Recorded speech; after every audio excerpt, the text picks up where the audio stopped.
श्री वाहिगुरु साहिब जी दोहरा। पद पंकज की पास पर अरम मनोग पराग। निज मन मदपुर भाए कै कहो कथा अनुराग दोहरा। पद पंकज की पास पर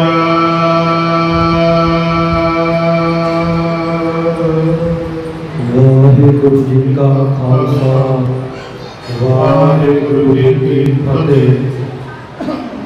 परम प्रीतवान सतगुਰਾਂ ਦੇ ਸਾਜੀ ਨਵਾਜੇ गुरु रूप गुरु खालसा साध संगत जी पतित पावन भगत वत्सल अंतरजामी सतगुरु करुणा निधान राजा राज भाना भान देवा देव उपमा महान गरीब नवाज पातशाह धन धन जुगो जुग अटल सतगुरु श्री गुरु ग्रंथ साहिब महाराज जी की अपरंपार किरपा रहमत का सदका सतगुरु साहिब जी के पावन पवित्र स्थान गुरुद्वारा शहीद बाबा निहाल सिंह जी नगर तलड़ विखे संध्या के दीवान की हाज़री भर रहे हाँ।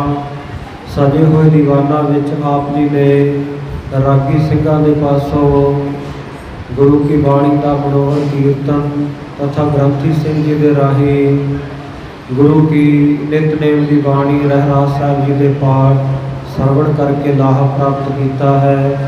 आओ सतगुरु साहिब जी होर कृपा रहमत बख्शिश करके जिमें अपने गुरे इतिहास की लड़ीवार कथा की रोज़ाना सेवा लेंदे हैं। श्री गुरु नानक प्रकाश के विचों जगत गुरु साहिब श्री गुरु नानक देव महाराज सच्चे पातशाह जी के पवित्र जीवन की सोहनी सुंदर कथा के नाल जुड़िए। सतगुरु नानक देव महाराज सच्चे पातशाह जी एमनाबाद नगर के विच पहुँचे हुए हैं। भाई मरदाना जी नाल हैं। 2 दिन इत्थे रह करके भाई लालो जी के घर अपने किरती सिख नूं वडियाइयां बख्श के सतगुरु जी वापस चलना चाहते हैं। पर भाई लालो जी ने बेनती की, महाराज सच्चे पातशाह मेरे मन का चाव पूरा नहीं होया, आप जी कृपा करके सेवा का कुछ मौका होर बख्शो। सतगुरु जी भाई लालो के प्रेम के विच आके वचन करते हैं कि भाई लालो तू साडा बहुत प्यारा शरधा भावना वाला दसा नवां की किरत कमाई करने वाला सिख है, जिस करके तेरा कहा होया वचन असी मोड़ नहीं सकते। लै हुण तेरे घर 1 महीने तक इत्थे एमनाबाद नगर दे विच असीं रहांगे। जदों भाई मरदाना जी ने सुनिया सतगुरु जी 1 महीना इत्थे रहणगे, बेनती की महाराज आप जी कृपा करके मैनू आग्या बख्शो, मैं अपने घर राय भोज की तलवंडी ही जा आवां, परिवार नूं जाके खबर सुन दे आवां कि मैं सतगुरु नानक देव महाराज जी के नाल रहिंदा हां, जल्दी वापस आ जावांगा। आप जी ने घरे कोई सुख सुनेहा देना है तो वह भी आप जी दस दिओ, मैं आप जी के माता पिता जी को जाके दस देवां। सतगुरु पातशाह कहन लगे कि मरदाने असी सुख सुनेहा की देना, साड़ी खबरसार का की है, जिस तरह का सानू वेखदा उस तरह का जाके पिता मेहता कालू जी को दस दे, तेरा पुत्र साध बन गया, संसार के लोगों को तारन हित घर बार छड्ड के चलिया गया। क्यों भाई मरदाना सतगुरु साहिब जी तो आग्या लैके राय भोज की तलवंडी नूं चलिया गया। इधर सतगुरु साहिब जी का रोज़ का कर्म है, सवेर होंदे ही भाई लालो के घरों निकल जाते हैं, एकांतवास जंगल के विच जाके बैठ के रब के नाम सिमरन के विच सुरत जोड़ते आ। जिथे अजकल गुरुद्वारा रोड़ी साहिब आप दर्शन करते हाँ पाकिस्तान के विच। सो रात जदों होंदी है शाम के समय सतगुरु साहिब जी भाई लालो के घर आ जाते हैं। भाई लालो बड़ी शरधा भावना नाल सतगुरु साहिब जी को भोजन प्रशादा छकाउंदा, मुट्ठी चापी करता है, सतगुरु जी को कदे पखा झलदा, बहुत भावना नाल सेवा कर रहे हैं। 15 को दिन ਜਦੋਂ ਸਤਿਗੁਰੂ ਸਾਹਿਬ ਜੀ ਨੂੰ ਭਾਈ ਲਾਲੋ ਦੇ ਘਰ ਰਹਿੰਦਿਆਂ ਬਤੀਤ ਹੋਏ, ਇਸ ਨਗਰ ਦਾ ਜਿਹੜਾ ਹਾਕਮ ਸੀ ਫਤਿਹ ਖਾਨ, ਉਹਦਾ ਇੱਕ ਵਜ਼ੀਰ ਸੀ ਮਲਕ ਭਾਗੋ। ਇਹ ਮਲਕ ਭਾਗੋ ਜਿਹੜਾ ਬੜਾ ਖੋਟਾ ਆਦਮੀ ਸੀ, ਲੋਕਾਂ ਦੇ ਹੱਕ ਮਾਰ ਮਾਰ ਕੇ ਇਹਨੇ ਕਿਰਤ ਕਮਾਈ, ਬਹੁਤ ਸਾਧ ਸੰਗਤ ਜੀ ਇਹਨੇ ਧਨ ਇਕੱਠਾ ਕੀਤਾ ਹੋਇਆ ਸੀ। ਲੋਕਾਂ ਦੇ ਵਿੱਚ ਇਹਦਾ ਅਪਜਸ ਵੀ ਬੜਾ ਹੁੰਦਾ ਸੀ, ਬੜਾ ਭ੍ਰਿਸ਼ਟਾਚਾਰੀ ਅਫਸਰ ਹੈ, ਬੜਾ ਰਿਸ਼ਵਤਖੋਰ ਹੈ, ਵੱਢੀ ਲੈਂਦਾ। ਤੋ ਇਹਨੇ ਆਪਣਾ ਜਸ ਕਰਾਉਣ ਦੇ ਵਾਸਤੇ ਬ੍ਰਹਮ ਭੋਜ ਕਰਨ ਦਾ ਮਨ ਬਣਾ ਲਿਆ ਕਿ ਬ੍ਰਾਹਮਣਾਂ ਨੂੰ, ਖੱਤਰੀਆਂ ਨੂੰ, ਬੇਦੀਆਂ, ਸ਼ੂਦਰਾਂ, ਸਾਰੇ ਸਾਧੂ ਫਕੀਰਾਂ ਨੂੰ ਬੁਲਾ ਕੇ, ਨਗਰ ਦੇ ਸਾਰੇ ਲੋਕਾਂ ਨੂੰ ਬੁਲਾ ਕੇ ਆਪਣੇ ਘਰ ਦੇ ਵਿੱਚ ਭੋਜਨ ਕਰਾਵਾਂ, ਜਿਸ ਕਰਕੇ ਮੇਰਾ ਜਸ ਫੈਲੇ। ਉਹ ਇਹਨੇ ਬ੍ਰਹਮ ਭੋਜ ਰੱਖ ਕੇ ਸਾਰਿਆਂ ਨੂੰ ਸੱਦੇ ਦਿੱਤੇ। ਸੱਦੇ ਦਿੰਦਾ ਦਿੰਦਾ ਇੱਕ ਬ੍ਰਾਹਮਣ ਸਤਿਗੁਰੂ ਸਾਹਿਬ ਜੀ ਕੋਲ ਵੀ ਆਇਆ, ਕਹਿਣ ਲੱਗਾ, ਨਾਨਕ ਤਪਾ ਜੀ, ਮਲਕ ਭਾਗੋ ਨੇ ਘਰ ਵਿੱਚ ਬ੍ਰਹਮ ਭੋਜ ਕੀਤਾ ਹੈ, ਬਾਕੀ ਸਾਰੇ ਸਾਧੂ ਸੰਤ ਤੇ ਚਾਰੇ ਵਰਨਾਂ ਦੇ ਲੋਕ, ਖੱਤਰੀ, ਬ੍ਰਾਹਮਣ, ਸ਼ੂਦਰ, ਵੈਸ਼, ਉਹਦੇ ਘਰ ਅੱਜ ਪ੍ਰਸ਼ਾਦਾ ਛਕਣ ਜਾਣਗੇ। ਤੁਹਾਡੇ ਲਈ ਵੀ ਸੱਦਾ ਹੈ, ਤੁਸੀਂ ਵੀ ਜ਼ਰੂਰ ਆਓ। ਸਤਿਗੁਰੂ ਸਾਹਿਬ ਕਹਿਣ ਲੱਗੇ ਕਿ ਬ੍ਰਾਹਮਣ ਜੀ, ਅਸੀਂ ਤਾਂ ਇਹਨਾਂ ਚਾਰਾਂ ਵਰਨਾਂ ਵਿੱਚੋਂ ਕਿਸੇ ਵਿੱਚ ਹੀ ਨਹੀਂ ਆਉਂਦੇ, ਨਾ ਅਸੀਂ ਖੱਤਰੀ ਹਾਂ, ਨਾ ਬ੍ਰਾਹਮਣ ਹਾਂ, ਨਾ ਸ਼ੂਦਰ ਹਾਂ, ਨਾ ਵੈਸ਼। ਅਸੀਂ ਤਾਂ ਰੱਬ ਦੇ ਦਰਵੇਸ਼ ਹਾਂ, ਰੱਬ ਦੇ ਸੰਤ ਹਾਂ, ਭਗਤ ਹਾਂ, ਜਿਸ ਕਰਕੇ ਅਸੀਂ ਨਹੀਂ ਬ੍ਰਹਮ ਭੋਜ ਦੇ ਵਿੱਚ ਆ ਸਕਦੇ। ਤੋ ਸਤਿਗੁਰੂ ਸਾਹਿਬ ਜੀ ਨੇ ਉਸ ਵੇਲੇ ਜਦੋਂ ਇਹ ਜਵਾਬ ਦਿੱਤਾ, ਇਹ ਬ੍ਰਾਹਮਣ ਇਹਨੇ ਬੜਾ ਗੁੱਸਾ ਕੀਤਾ। ਕਹਿੰਦਾ ਜੀ, ਇਸੇ ਗੱਲ ਕਰਕੇ ਤਾਂ ਲੋਕ ਤੁਹਾਨੂੰ ਕਰਾਈਆ ਕਹਿੰਦੇ ਆ, ਜਗਤ ਤੋਂ ਉਲਟੀ ਚੱਲਦੇ ਹੋ ਤੁਸੀਂ, ਸੰਸਾਰ ਦੇ ਮੁਤਾਬਕ ਨਹੀਂ ਚੱਲਦੇ, ਆਪਣਾ ਵੱਖਰਾ ਹੀ ਰਸਤਾ ਅਪਣਾਉਂਦੇ ਹੋ, ਤਾਂ ਹੀ ਲੋਕ ਤੁਹਾਨੂੰ ਕਰਾਈਆ ਕਹਿ ਕਹਿ ਕੇ ਨਾਮ ਲੈਂਦੇ ਆ, ਤੁਹਾਡੀ ਨਿੰਦਿਆ ਕਰਦੇ ਆ। ਸਤਿਗੁਰੂ ਨੂੰ ਜਾਂਦਾ ਜਾਂਦਾ ਬ੍ਰਾਹਮਣ ਕਹਿ ਗਿਆ, ਬਈ ਜੇਕਰ ਤੁਸੀਂ ਆ ਜਾਓ ਤੇ ਚੰਗੀ ਗੱਲ ਹੈ, ਨਹੀਂ ਆਓਗੇ ਤੇ ਹੋ ਸਕਦਾ ਮਲਕ ਭਾਗੋ ਗੁੱਸੇ ਵਿੱਚ ਆ ਕੇ ਤੁਹਾਨੂੰ ਨਗਰ ਵਿੱਚੋਂ ਵੀ ਕਢਾ ਦੇਵੇ। ਮੇਰਾ ਕੰਮ ਸੀ ਸੁਨੇਹਾ ਦੇਣਾ, ਬਾਕੀ ਆਪਣਾ ਪੜ੍ਹਿਆ ਵਿਚਾਰਿਓ, ਇਉਂ ਕਹਿ ਕੇ ਚਲਿਆ ਗਿਆ। ਸਤਿਗੁਰੂ ਸਾਹਿਬ ਜੀ ਨੇ ਸਾਰਾ ਦਿਨ ਹੀ ਇਕਾਂਤ ਜੰਗਲ ਵਿੱਚ ਰੱਬ ਦਾ ਨਾਮ ਸਿਮਰਨ ਕਰਦਿਆਂ ਬਤੀਤ ਕੀਤਾ। ਮਲਕ ਭਾਗੋ ਦੇ ਘਰ ਬ੍ਰਹਮ ਭੋਜ ਤੇ ਨਾ ਗਏ। ਤੋ ਇਹ ਬ੍ਰਾਹਮਣ ਨੂੰ ਜਦੋਂ ਮਲਕ ਭਾਗੋ ਪੁੱਛਦਾ ਕਿ ਸਾਰੇ ਲੋਕ ਜਿਨ੍ਹਾਂ ਨੂੰ ਸੱਦਾ ਦਿੱਤਾ ਸੀ ਕਿ ਉਹ ਆ ਗਏ ਹਨ, ਤਾਂ ਸਾਧ ਸੰਗਤ ਜੀ ਇਹਨੇ ਦੱਸਿਆ ਕਿ ਮਲਕ ਭਾਗੋ ਜੀ, ਬਾਕੀ ਤਾਂ ਸਾਰੇ ਆ ਗਏ ਹੈ, ਪਰੰਤੂ ਇੱਕ ਨਾਨਕ ਨਿਰੰਕਾਰੀ ਨਾਨਕ ਤਪਾ ਜਿਹੜਾ, ਉਹ ਤੁਹਾਡੇ ਸੱਦੇ ਉੱਤੇ ਨਹੀਂ ਆਇਆ। ਕੋਲੋਂ ਹੋਰ ਵਧਾ ਚੜਾ ਕੇ ਗੱਲਾਂ ਆਖੀਆਂ। ਕਹਿਣ ਲੱਗਾ ਜੀ, ਉਹ ਤਾਂ ਕਿਸੇ ਦੀ ਪਰਵਾਹ ਨਹੀਂ ਕਰਦਾ, ਜਗਤ ਦੇ ਨਾਲੋਂ ਹਮੇਸ਼ਾ ਲੋਕਾਂ ਨਾਲੋਂ ਉਲਟੀ ਗੱਲਾਂ ਕਰਦਾ ਹੈ, ਜਿਸ ਕਰਕੇ ਉਹਨੇ ਨਹੀਂ ਆਉਣਾ। ਮਲਕ ਭਾਗੋ ਪੁੱਛਦਾ, ਬਈ ਤੂੰ ਉਹਨਾਂ ਨੂੰ ਸੁਨੇਹਾ ਦਿੱਤਾ ਸੀ ਚੰਗੀ ਤਰ੍ਹਾਂ? ਕਹਿੰਦਾ ਜੀ, ਮੈਂ ਬਹੁਤ ਚੰਗੀ ਤਰ੍ਹਾਂ ਪੱਕਾ ਕਰਕੇ ਉਹਨਾਂ ਨੂੰ ਆਇਆ ਸੀ ਕਿ ਤੁਸੀਂ ਆਉਣਾ ਹੈ, ਤੁਹਾਡਾ ਡਰਾਵਾ ਵੀ ਦਿੱਤਾ ਸੀ, ਪਰ ਉਹ ਨਹੀਂ ਮੰਨੇ। ਕਹਿੰਦੇ ਜਾ ਦੁਬਾਰਾ ਜਾ ਕੇ ਬੁਲਾ ਕੇ ਲੈ ਕੇ ਆ। ਜਲਦੀ ਨਾਲ ਬ੍ਰਾਹਮਣ ਭਾਈ ਲਾਲੋ ਦੇ ਘਰ ਆ ਦਰਵਾਜ਼ਾ ਇਹਨੇ ਖੜਕਾਇਆ, ਪੁੱਛਦਾ, ਨਾਨਕ ਤਪਾ ਜੀ ਘਰ ਹੀ ਹਨ ਭਾਈ ਲਾਲੋ? ਭਾਈ ਲਾਲੋ ਪੁੱਛਦੇ, ਕੀ ਕੰਮ ਹੈ? ਇਹਨੇ ਨੂੰ ਸਤਿਗੁਰੂ ਪਾਤਸ਼ਾਹ ਬਾਹਰ ਆ ਕੇ ਕਹਿੰਦੇ, ਬ੍ਰਾਹਮਣ ਜੀ ਦੱਸੋ ਕੀ ਹੁਕਮ ਹੈ? ਰਿਜਵਰ ਜੀ ਦੱਸੋ ਕੀ ਹੁਕਮ ਆ? ਇਹ ਵਿਪਰ ਕਹਿਣ ਲੱਗਾ ਕਿ ਤੁਹਾਨੂੰ ਪਹਿਲਾਂ ਵੀ ਮੈਂ ਸੱਦਾ ਦੇ ਕੇ ਗਿਆ। ਮਲਕ ਭਾਗੋ ਨੇ ਹੁਣ ਵੀ ਦੂਜੀ ਵਾਰ ਗੁੱਸੇ ਵਿੱਚ ਆ ਕੇ ਤੁਹਾਨੂੰ ਬੁਲਾਇਆ। ਚੰਗੀ ਚਾਹੁੰਦੇ ਆ ਤਾਂ ਚਲੇ ਚੱਲੋ, ਨਹੀਂ ਫਿਰ ਤੁਹਾਨੂੰ ਗ੍ਰਿਫਤਾਰ ਕਰਕੇ ਲੈ ਕੇ ਜਾਣਗੇ, ਬੰਦੇ ਭੇਜੇਗਾ। ਸਤਿਗੁਰੂ ਪਾਤਸ਼ਾਹ ਕਹਿੰਦੇ, ਬਈ ਅਸੀਂ ਨਹੀਂ ਜਾਣਦੇ ਮਲਕ ਭਾਗੋ ਕੌਣ ਹੈ, ਸਾਡਾ ਨਾ ਉਹਦੇ ਨਾਲ ਕੋਈ ਲੈਣਾ ਦੇਣਾ ਹੈ, ਨਾ ਅਸੀਂ ਉਹਨੂੰ ਕਦੇ ਮਿਲੇ ਆ, ਫਿਰ ਵਾਰ-ਵਾਰ ਤੈਨੂੰ ਆਗਿਆ ਦੇ ਕੇ ਸਾਨੂੰ ਬੁਲਾਉਣ ਕਾਹਤੋਂ ਭੇਜਦਾ ਉਹ? ਜਵਾਬ ਸੁਣ ਕੇ ਇਹ ਬ੍ਰਾਹਮਣ ਵਾਪਸ ਮੁੜ ਗਿਆ, ਜਾ ਦੱਸੀ ਸਾਰੀ ਗੱਲ। ਕਹਿੰਦਾ ਜੀ, ਨਾਨਕ ਤਪਾ ਜਿਹੜਾ, ਉਹ ਨਹੀਂ ਗੱਲ ਮੰਨਦਾ ਕਿਸੇ ਦੀ, ਉਹ ਤਾਂ ਸਗੋਂ ਅੱਗੋਂ ਉਲਟਾ ਹੀ ਬੋਲਦਾ ਤੁਹਾਨੂੰ ਵੀ ਮੈਂ ਨਹੀਂ ਜਾਣਦਾ ਮਲਕ ਭਾਗੋ ਕੌਣ ਹੈ, ਤੁਹਾਡਾ ਇੰਨਾ ਨਾ ਹੋਵੇ ਕਿ ਤੁਹਾਡੀ ਨਰਾਦਰੀ ਕੀਤੀ ਹੈ। ਇਹ ਮਲਕ ਭਾਗੋ ਨੇ ਗੁੱਸੇ ਵਿੱਚ ਆ ਕੇ 5-7 ਸਿਪਾਹੀਆਂ ਦੇ ਨਾਲ ਬ੍ਰਾਹਮਣ ਨੂੰ ਭੇਜਿਆ ਕਿ ਜਾ ਕੇ ਇੱਕ ਵਾਰੀ ਕਹਿ ਲਓ ਵੀ ਆ ਜਾਓ, ਜੇ ਨਹੀਂ ਆਉਂਦੇ ਤਾਂ ਫਿਰ ਜ਼ਬਰਦਸਤੀ ਗ੍ਰਿਫਤਾਰ ਕਰਕੇ ਲਿਆਓ।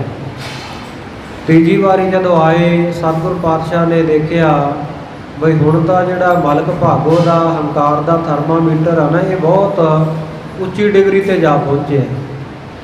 ਇਹਦਾ ਹੰਕਾਰ ਦੂਰ ਕਰਨਾ ਹੀ ਪੈਣਾ। ਸਤਿਗੁਰੂ ਜੀ ਨਾਲ ਤੁਰ ਪਏ, ਇਹਦੇ ਘਰ ਗਏ। ਮਲਕ ਭਾਗੋ ਪੁੱਛਦਾ ਸਤਿਗੁਰੂ ਨਾਨਕ ਦੇਵ ਮਹਾਰਾਜ ਨੂੰ ਕਿ ਤਪਾ ਜੀ ਤੁਸੀਂ ਪਹਿਲਾਂ ਕਿਉਂ ਨਹੀਂ ਆਏ? 2-3 ਸੁਨੇਹੇ ਤੁਹਾਨੂੰ ਭੇਜੇ। ਤੇ ਸਤਿਗੁਰੂ ਪਾਤਸ਼ਾਹ ਕਹਿੰਦੇ ਭਾਈ ਸਾਨੂੰ ਤੇਰੇ ਤੱਕ ਕੋਈ ਕੰਮ ਨਹੀਂ ਸੀ, ਨਾ ਅਸੀਂ ਆਪਣੀ ਕੋਈ ਆਪਸੀ ਜਾਣ ਪਛਾਣ ਹੈ, ਇਸ ਕਰਕੇ ਕਾਹਦੇ ਵਾਸਤੇ ਆਉਣਾ ਸੀ?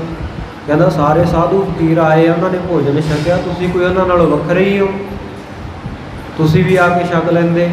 ਤੋ ਸਤਿਗੁਰੂ ਪਾਤਸ਼ਾਹ ਕਹਿਣ ਲੱਗੇ ਮਲਕ ਤੇਰੀ ਜਿਹੜੀ ਕਮਾਈ ਆ ਨਾ, ਜਿਹਦੇ ਵਿੱਚੋਂ ਤੂੰ ਇਹ ਬ੍ਰਹਮ ਭੋਜ ਕੀਤਾ, ਇਹ ਬ੍ਰਹਮ ਭੋਜ ਨਹੀਂ ਹੈ, ਲੋਕਾਂ ਦਾ ਖੂਨ ਨਿਚੋੜਿਆ ਹੋਇਆ ਤੂੰ।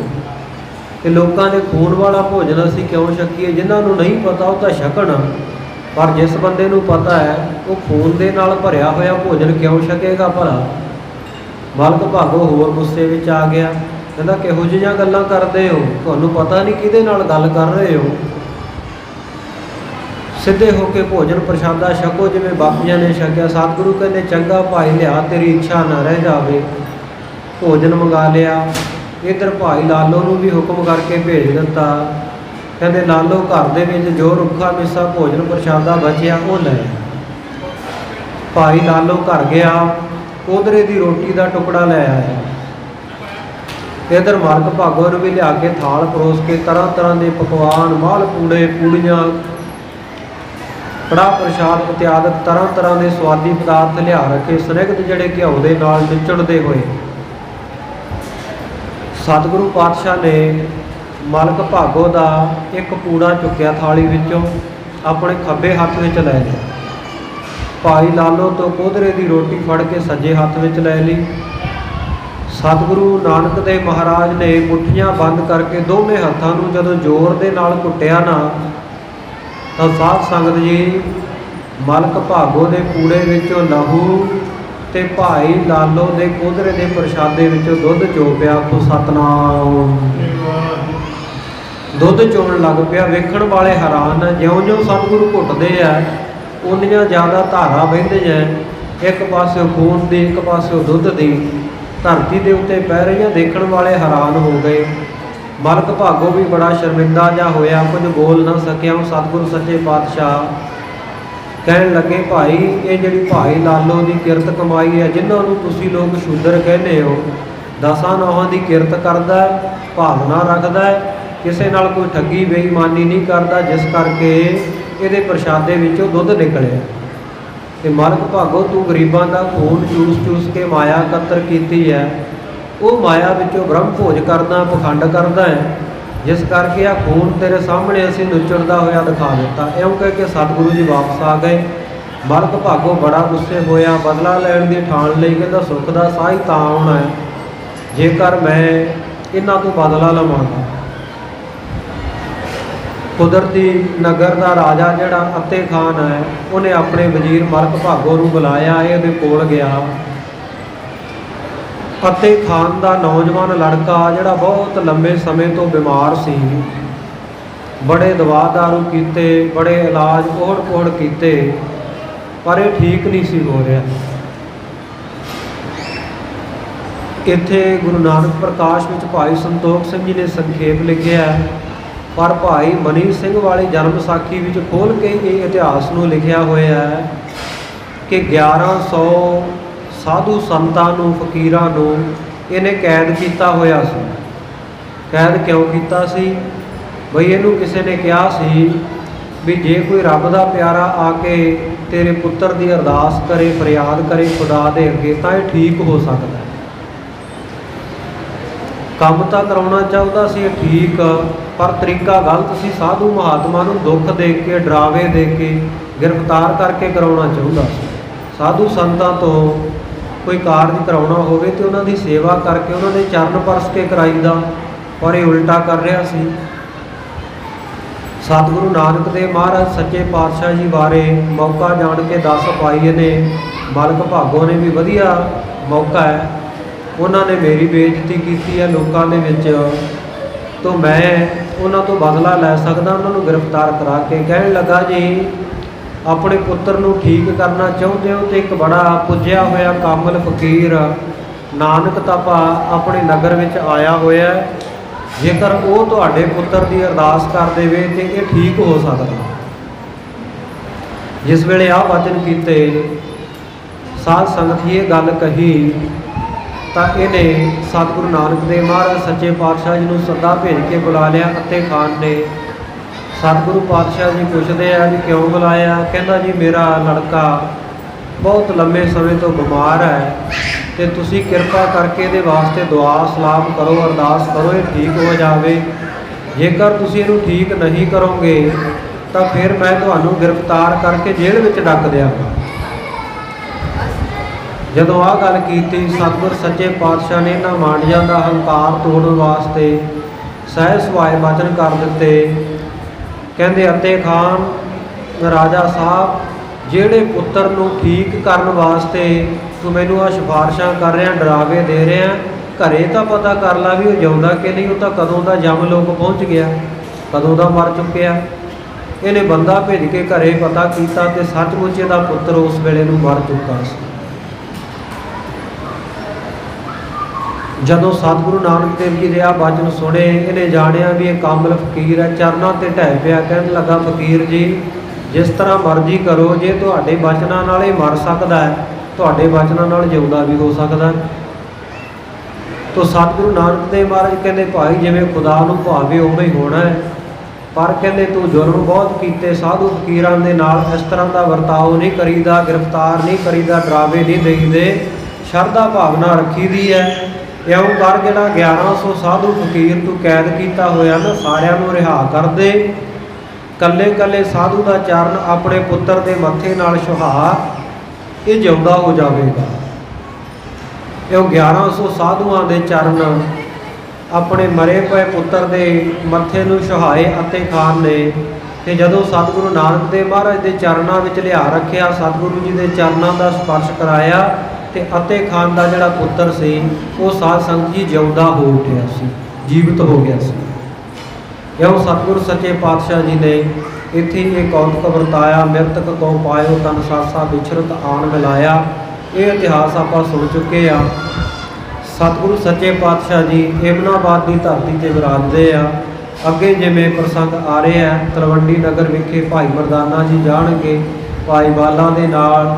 ਸਤਿਗੁਰੂ ਸਾਹਿਬ ਜੀ ਦੇ ਪਿਤਾ ਮਹਿਤਾ ਕਾਲੂ ਜੀ ਔਖੇ ਭਾਰੇ ਆਉਣਗੇ। ਸਮੇਂ ਅਤੇ ਸਵਾਸਾਂ ਨੂੰ ਸਫਲ ਕਰਦੇ ਹੋਏ ਸਤਿਗੁਰੂ ਸਾਹਿਬ ਜੀ ਦੇ ਚਰਨਾਂ ਵਿੱਚ ਧਿਆਨ ਜੋੜ ਕੇ ਅੱਗੇ ਜਿਵੇਂ ਪ੍ਰਸੰਗ ਆ ਰਿਹਾ ਹੈ, ਬੜੇ ਪਿਆਰ ਨਾਲ ਸਰਵਣ ਕਰੀਏ। ਸਤਨਾਮ ਸ੍ਰੀ ਵਾਹਿਗੁਰੂ ਸਾਹਿਬ ਜੀ। ਦੋਹਰਾ ਪਾਦ ਪੰਕਜ ਕੀ ਪਾਸ ਪਰ। ਸਤਿਗੁਰੂ ਨਾਨਕ ਦੇਵ ਮਹਾਰਾਜ ਜੀ ਦੇ ਪਵਿੱਤਰ ਕਮਲਾਂ ਵਰਗੇ ਜਿਹੜੇ ਚਰਨ ਹਨ, ਉਹਨਾਂ ਦੀ ਜਿਹੜੀ ਸ੍ਰੇਸ਼ਟ ਧੂੜੀ ਹੈ, ਧਰਮ ਮਨੋਗ ਪਰਾਗ। ਉਹ ਮਾਨੋ ਬੜੀ ਡਾਢੀ ਸੁੰਦਰ ਤੇ ਪਰਾਗ ਕਹਿੰਦੇ ਆ, ਜਿਹੜਾ ਜਿਵੇਂ ਸਾਧ ਸੰਗਤ ਜੀ ਫੁੱਲ ਦੇ ਉੱਤੇ ਸੁਗੰਧੀ ਵਾਲਾ ਇੱਕ ਧੂੜਾ ਜਿਹਾ ਹੁੰਦਾ, ਉਹਦਾ ਨਾਮ ਪਰਾਗ ਹੈ। ਜਿਵੇਂ ਕਮਲ ਦੇ ਫੁੱਲ ਦੀਆਂ ਪੱਤੀਆਂ ਦੇ ਉੱਤੇ ਪਰਾਗ ਸ਼ੋਭਾ ਪਾਉਂਦੀ ਹੈ, ਇਸ ਤਰ੍ਹਾਂ ਸਤਿਗੁਰੂ ਜੀ ਦੇ ਚਰਨਾਂ ਦੀ ਧੂੜੀ ਸ੍ਰੇਸ਼ਟ ਸੁੰਦਰ ਹੈ। ਨਿਜ ਮਨ ਬਦਗੁਰ ਭਾਇਕੈ। ਆਪਣੇ ਮਨ ਨੂੰ ਜਿਵੇਂ ਭੌਰਾ ਫੁੱਲਾਂ ਦੇ ਉੱਤੇ ਲੁਭਾਏਮਾਨ ਹੁੰਦਾ ਹੈ, ਲੱਡੂ ਹੁੰਦਾ, ਦੀਵਾਨਾ ਹੁੰਦਾ ਸੁਗੰਧੀ ਦਾ, ਇਸ ਤਰ੍ਹਾਂ ਆਪਣੇ ਮਨ ਨੂੰ ਸਤਿਗੁਰੂ ਜੀ ਦੇ ਚਰਨਾਂ ਦੀ ਧੂੜੀ ਦਾ ਦੀਵਾਨਾ ਬਣਾ ਕੇ। ਭਾਉ ਕਥਾ ਅਨੁਰਾਗ। ਕਵੀ ਸੰਤੋਖ ਸਿੰਘ ਜੀ ਕਹਿੰਦੇ ਮੈਂ ਬੜੇ ਅਨੁਰਾਗ ਪਿਆਰ ਦੇ ਸਹਿਤ ਸਤਿਗੁਰੂ ਦੀ ਸੋਹਣੀ ਕਥਾ ਕਹਿ ਰਿਹਾ ਹਾਂ। ਗਾਵ ਪਈ ਬਾਲਾ ਕਹਿਤ ਸੁਨਤ ਸ੍ਰੀ ਅੰਗਦ। ਭਾਈ ਬਾਲਾ ਜੀ ਸਤਿਗੁਰੂ ਅੰਗਦ ਦੇਵ ਮਹਾਰਾਜ ਸੱਚੇ ਪਾਤਸ਼ਾਹ ਜੀ ਤਥਾ ਸਿੱਖ ਸੰਗਤਾਂ ਨੂੰ ਖਡੂਰ ਸਾਹਿਬ ਗੁਰਦੁਆਰਾ ਤਪਿਆਣਾ ਸਾਹਿਬ ਵਿਖੇ ਬੈਠੇ ਹੋਏ ਕਥਾ ਸੁਣਾ ਰਹੇ ਹਨ। ਭਾਈ ਬਾਲਾ ਜੀ ਕਹਿਣ ਲੱਗੇ, ਹੇ ਸਤਿਗੁਰੂ ਗੁਰੂ ਅੰਗਦ ਦੇਵ ਮਹਾਰਾਜ ਜੀਓ, ਸ੍ਰੀ ਗੁਰ ਕਥਾ ਦੈ ਹਿਰਦੈ ਸੰਪਦ। ਸਤਿਗੁਰੂ ਗੁਰੂ ਨਾਨਕ ਦੇਵ ਮਹਾਰਾਜ ਜੀ ਦੀ ਜਿਹੜੀ ਕਥਾ ਹੈ, ਇਹ ਸੁਣਨ ਦਾ, ਇਹ ਕਥਾ ਕਰਨ ਦਾ ਫਲ ਕੀ ਹੈ, ਮਹਾਤਮ ਕੀ ਹੈ, ਜਿਹੜੀ ਆਪਾਂ ਹੁਣੇ ਵਿਚਾਰ ਕਰਕੇ ਹਟੇ ਹਾਂ ਵੀ ਕਥਾ ਕਿਉਂ ਸੁਣੀ ਦੀ ਹੈ। ਕਥਾ ਕਿਉਂ ਕਰੀਦੀ ਆ।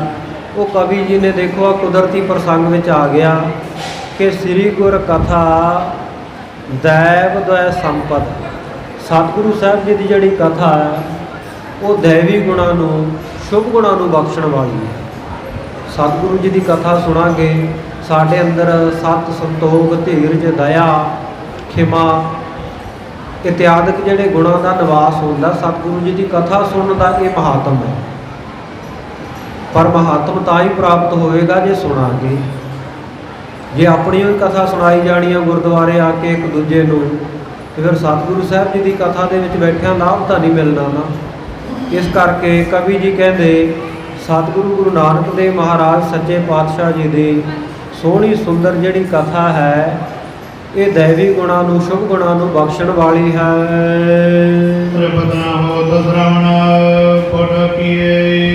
ਗੁਰੂ ਅੰਗਦ ਦੇਵ ਮਹਾਰਾਜ ਔਰ ਹੋਰ ਜਿਹੜੀ ਸੰਗਤ ਸੁਣਨ ਵਾਲੀ ਹੈ, ਸੁਣ ਸੁਣ ਕੇ ਕਥਾ ਨੂੰ ਰੱਜਦੇ ਨਹੀਂ, ਤ੍ਰਿਪਤ ਨਹੀਂ ਹੁੰਦੇ। ਕੰਨਾਂ ਰੂਪੀ ਜਿਹੜੇ ਡੂਨੇ ਆ ਉਹਨਾਂ ਦੇ ਨਾਲ ਸਤਿਗੁਰੂ ਜੀ ਦੀ ਕਥਾ ਦਾ ਰਸ ਅੰਦਰ ਲੰਘਾ ਰਹੇ ਹਨ। ਜੇ ਨਾਨਕ ਸਤਾਨੀ ਥੀਏ, ਉਹ ਸਤਿਗੁਰੂ ਗੁਰੂ ਅੰਗਦ ਦੇਵ ਮਹਾਰਾਜ ਜਿਹੜੇ ਗੁਰੂ ਨਾਨਕ ਦੇਵ ਜੀ ਦੇ ਅਸਥਾਨ ਦੇ ਉੱਤੇ, ਉਹਨਾਂ ਦੀ ਗੱਦੀ ਦੇ ਉੱਤੇ ਬਿਰਾਜਮਾਨ, ਉਹਨਾਂ ਦੇ ਉੱਤਰਾਧਿਕਾਰੀ ਹਨ। ਬਿਦਤ ਨ ਕਰਤ ਕਲਾ ਜਨ ਕੋਈ, ਔਰ ਜਿਨ੍ਹਾਂ ਦੇ ਵਿੱਚ ਸ਼ਕਤੀਆਂ ਤਾਂ ਬਹੁਤ ਹੈ ਪਰ ਕਿਸੇ ਵੀ ਸ਼ਕਤੀ ਨੂੰ ਪ੍ਰਗਟ ਨਹੀਂ ਕਰਦੇ। ਸੁਨਿ ਜਾਨ ਸਮਾਨ ਸੋਈ, ਜਿਵੇਂ ਕੋਈ ਅਣਜਾਣ ਬੰਦਾ ਬੈਠਾ ਗੱਲਬਾਤ ਸੁਣਦਾ ਹੁੰਦਾ ਨਾ, ਜਿਸ ਨੂੰ ਪਤਾ ਹੀ ਨਾ ਹੋਵੇ ਕਿਸੇ ਗੱਲ ਦਾ, ਇਉਂ ਸਭ ਕੁਝ ਜਾਣੀ ਜਾਣ ਹੁੰਦਿਆਂ ਵੀ ਗੁਰੂ ਅੰਗਦ ਦੇਵ ਮਹਾਰਾਜ ਸੱਚੇ ਪਾਤਸ਼ਾਹ ਗੁਰੂ ਨਾਨਕ ਸਾਹਿਬ ਜੀ ਦੀ ਸੋਹਣੀ ਕਥਾ ਭਾਈ ਬਾਲਾ ਜੀ ਪਾਸੋਂ ਬੜੇ ਪ੍ਰੇਮ ਨਾਲ ਸੁਣ ਰਹੇ ਹਨ। ਕਾਲਕ ਦਰਸ਼ੀ ਸਭ ਜਾਣੈ, ਹਾਲਾਂਕਿ ਸਤਿਗੁਰੂ ਗੁਰੂ ਅੰਗਦ ਦੇਵ ਮਹਾਰਾਜ ਤਰਕਾਲ ਗਿਆਤਾ, ਤਿੰਨੇ ਕਾਲਾਂ ਦੀ, ਭੂਤ ਕਾਲ ਦੀ, ਭਵਿੱਖ ਕਾਲ ਦੀ, ਵਰਤਮਾਨ ਦੀ ਉਹਨਾਂ ਨੂੰ ਸੋਝੀ ਆ। ਔਰ ਤਿੰਨੇ ਲੋਕਾਂ ਦੇ ਵਿੱਚ ਜਿਨ੍ਹਾਂ ਦੀ ਦ੍ਰਿਸ਼ਟੀ ਜਾਂਦੀ ਹੈ ਸਭ ਕੁਝ ਜਾਣੀ ਜਾਣ ਹਨ। ਗੁਪਤ ਬਿਦਤ ਨ ਜਰਦੈ ਪਛਾਨੈ, ਪਰ ਫਿਰ ਵੀ ਸਤਿਗੁਰੂ ਸੱਚੇ ਪਾਤਸ਼ਾਹ ਜੀ ਗੁਪਤ ਹੀ ਰਹਿੰਦੇ ਆ। ਆਪਣੇ ਆਪ ਨੂੰ ਸਤਿਗੁਰੂ ਸਾਹਿਬ ਜੀ ਛੁਪਾ ਕੇ ਰੱਖਦੇ ਆ, ਲੁਕੋ ਕੇ ਰੱਖਦੇ ਆ। ਤਿੰਨੇ ਕਾਲਾਂ ਦੇ ਗਿਆਤਾ ਹੁੰਦੇ ਹੋਏ ਵੀ ਸਤਿਗੁਰੂ ਸਾਹਿਬ ਜੀ ਆਪਣੇ ਆਪ ਨੂੰ ਪ੍ਰਗਟ ਨਹੀਂ ਕਰਦੇ। ਜੋ ਸੰਗੀ ਕੋ ਵੇਖ ਕਰਈ, ਜਿਵੇਂ ਕੋਈ ਸਵਾਂਗ ਧਾਰੀ, ਭੇਖ ਧਾਰੀ, ਜਿਹੜੇ ਤਮਾਸ਼ੇ ਕਰਨ ਵਾਲੇ ਆ, ਉਹ ਬਹੁਤ ਤਰ੍ਹਾਂ ਦੇ ਭੇਖ ਕਰਦਾ ਹੈ। ਏਕ ਜੋਤ ਦਸ ਰੂਪ ਧਰਈ, ਇਸੇ ਤਰ੍ਹਾਂ ਸਤਿਗੁਰੂ ਨਾਨਕ ਦੇਵ ਮਹਾਰਾਜ ਜੀ ਦੀ ਜੋਤ ਤਾਂ ਇੱਕੋ ਹੀ ਹੈ, ਪਰ ਉਹਨਾਂ ਨੇ 10 ਜਾਮੇ ਧਾਰਨ ਕੀਤੇ ਹਨ। ਆਪਣਾ ਕਬੈ ਜਣਾਇਓ, ਆਪਣੇ ਆਪੇ ਨੂੰ ਸਤਿਗੁਰੂ ਸਾਹਿਬਾਨ ਨੇ ਕਦੇ ਜਣਾਇਆ ਨਹੀਂ ਹੈ। ਭਗਤ ਰੂਪ ਧਰ ਭਗਤ ਕਹਾਇਓ, ਭਗਤੀ ਦਾ ਸਰੂਪ ਉਹਨਾਂ ਨੇ ਧਾਰਨ ਕੀਤਾ ਹੈ, ਪਰ ਫਿਰ ਵੀ ਆਪਣੇ ਆਪ ਨੂੰ ਪਰਮੇਸ਼ਰ ਦੇ ਭਗਤ ਹੀ ਕਹਾਇਆ ਹੈ।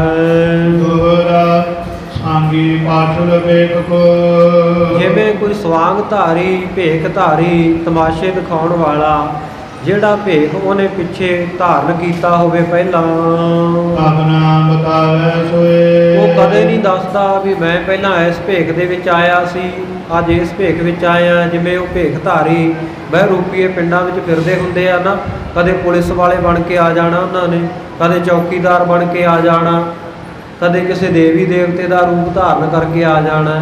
ਉਹ ਦੱਸਦੇ ਨਹੀਂ ਹੁੰਦੇ ਵੀ ਮੈਂ ਕੱਲ੍ਹ ਕਿਹੜਾ ਸਰੂਪ ਧਾਰਨ ਕੀਤਾ ਸੀ, ਅੱਜ ਮੈਂ ਕਿਹੜਾ ਸਰੂਪ ਧਾਰਨ ਕੀਤਾ, ਕੱਲ੍ਹ ਨੂੰ ਕਿਹੜਾ ਕਰਾਂਗਾ।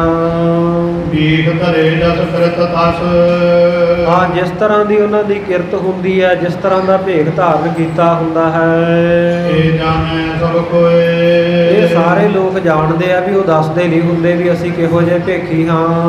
ਸ੍ਰੀ ਬਾਲਾ ਸੰਦੂਰ ਵਾਚ, ਭਾਈ ਬਾਲਾ ਸੰਧੂ ਜੀ ਸਤਿਗੁਰੂ ਨਾਨਕ ਦੇਵ ਜੀ ਦੇ ਸਾਥੀ ਗੁਰੂ ਅੰਗਦ ਦੇਵ ਮਹਾਰਾਜ ਤਥਾ ਸੰਗਤਾਂ ਨੂੰ ਅੱਗੇ ਇਤਿਹਾਸ ਸੁਣਾਉਂਦੇ ਹਨ। ਦੋਹਰਾ ਭਈ ਮਨਾਵਾਦ ਮੈਂ, ਏਮਨਾਬਾਦ ਨਗਰ ਦੇ ਵਿੱਚ ਇਹ ਬਿਦ ਕਥਾ ਸੁਜਾਨ, ਇਸ ਪ੍ਰਕਾਰ ਸਿਆਣੇ ਸਰੋਤੇ ਜਦੋਂ ਸਤਿਗੁਰੂ ਸਾਹਿਬ ਜੀ ਦੀ ਕਥਾ ਵਰਤੀ ਹੈ।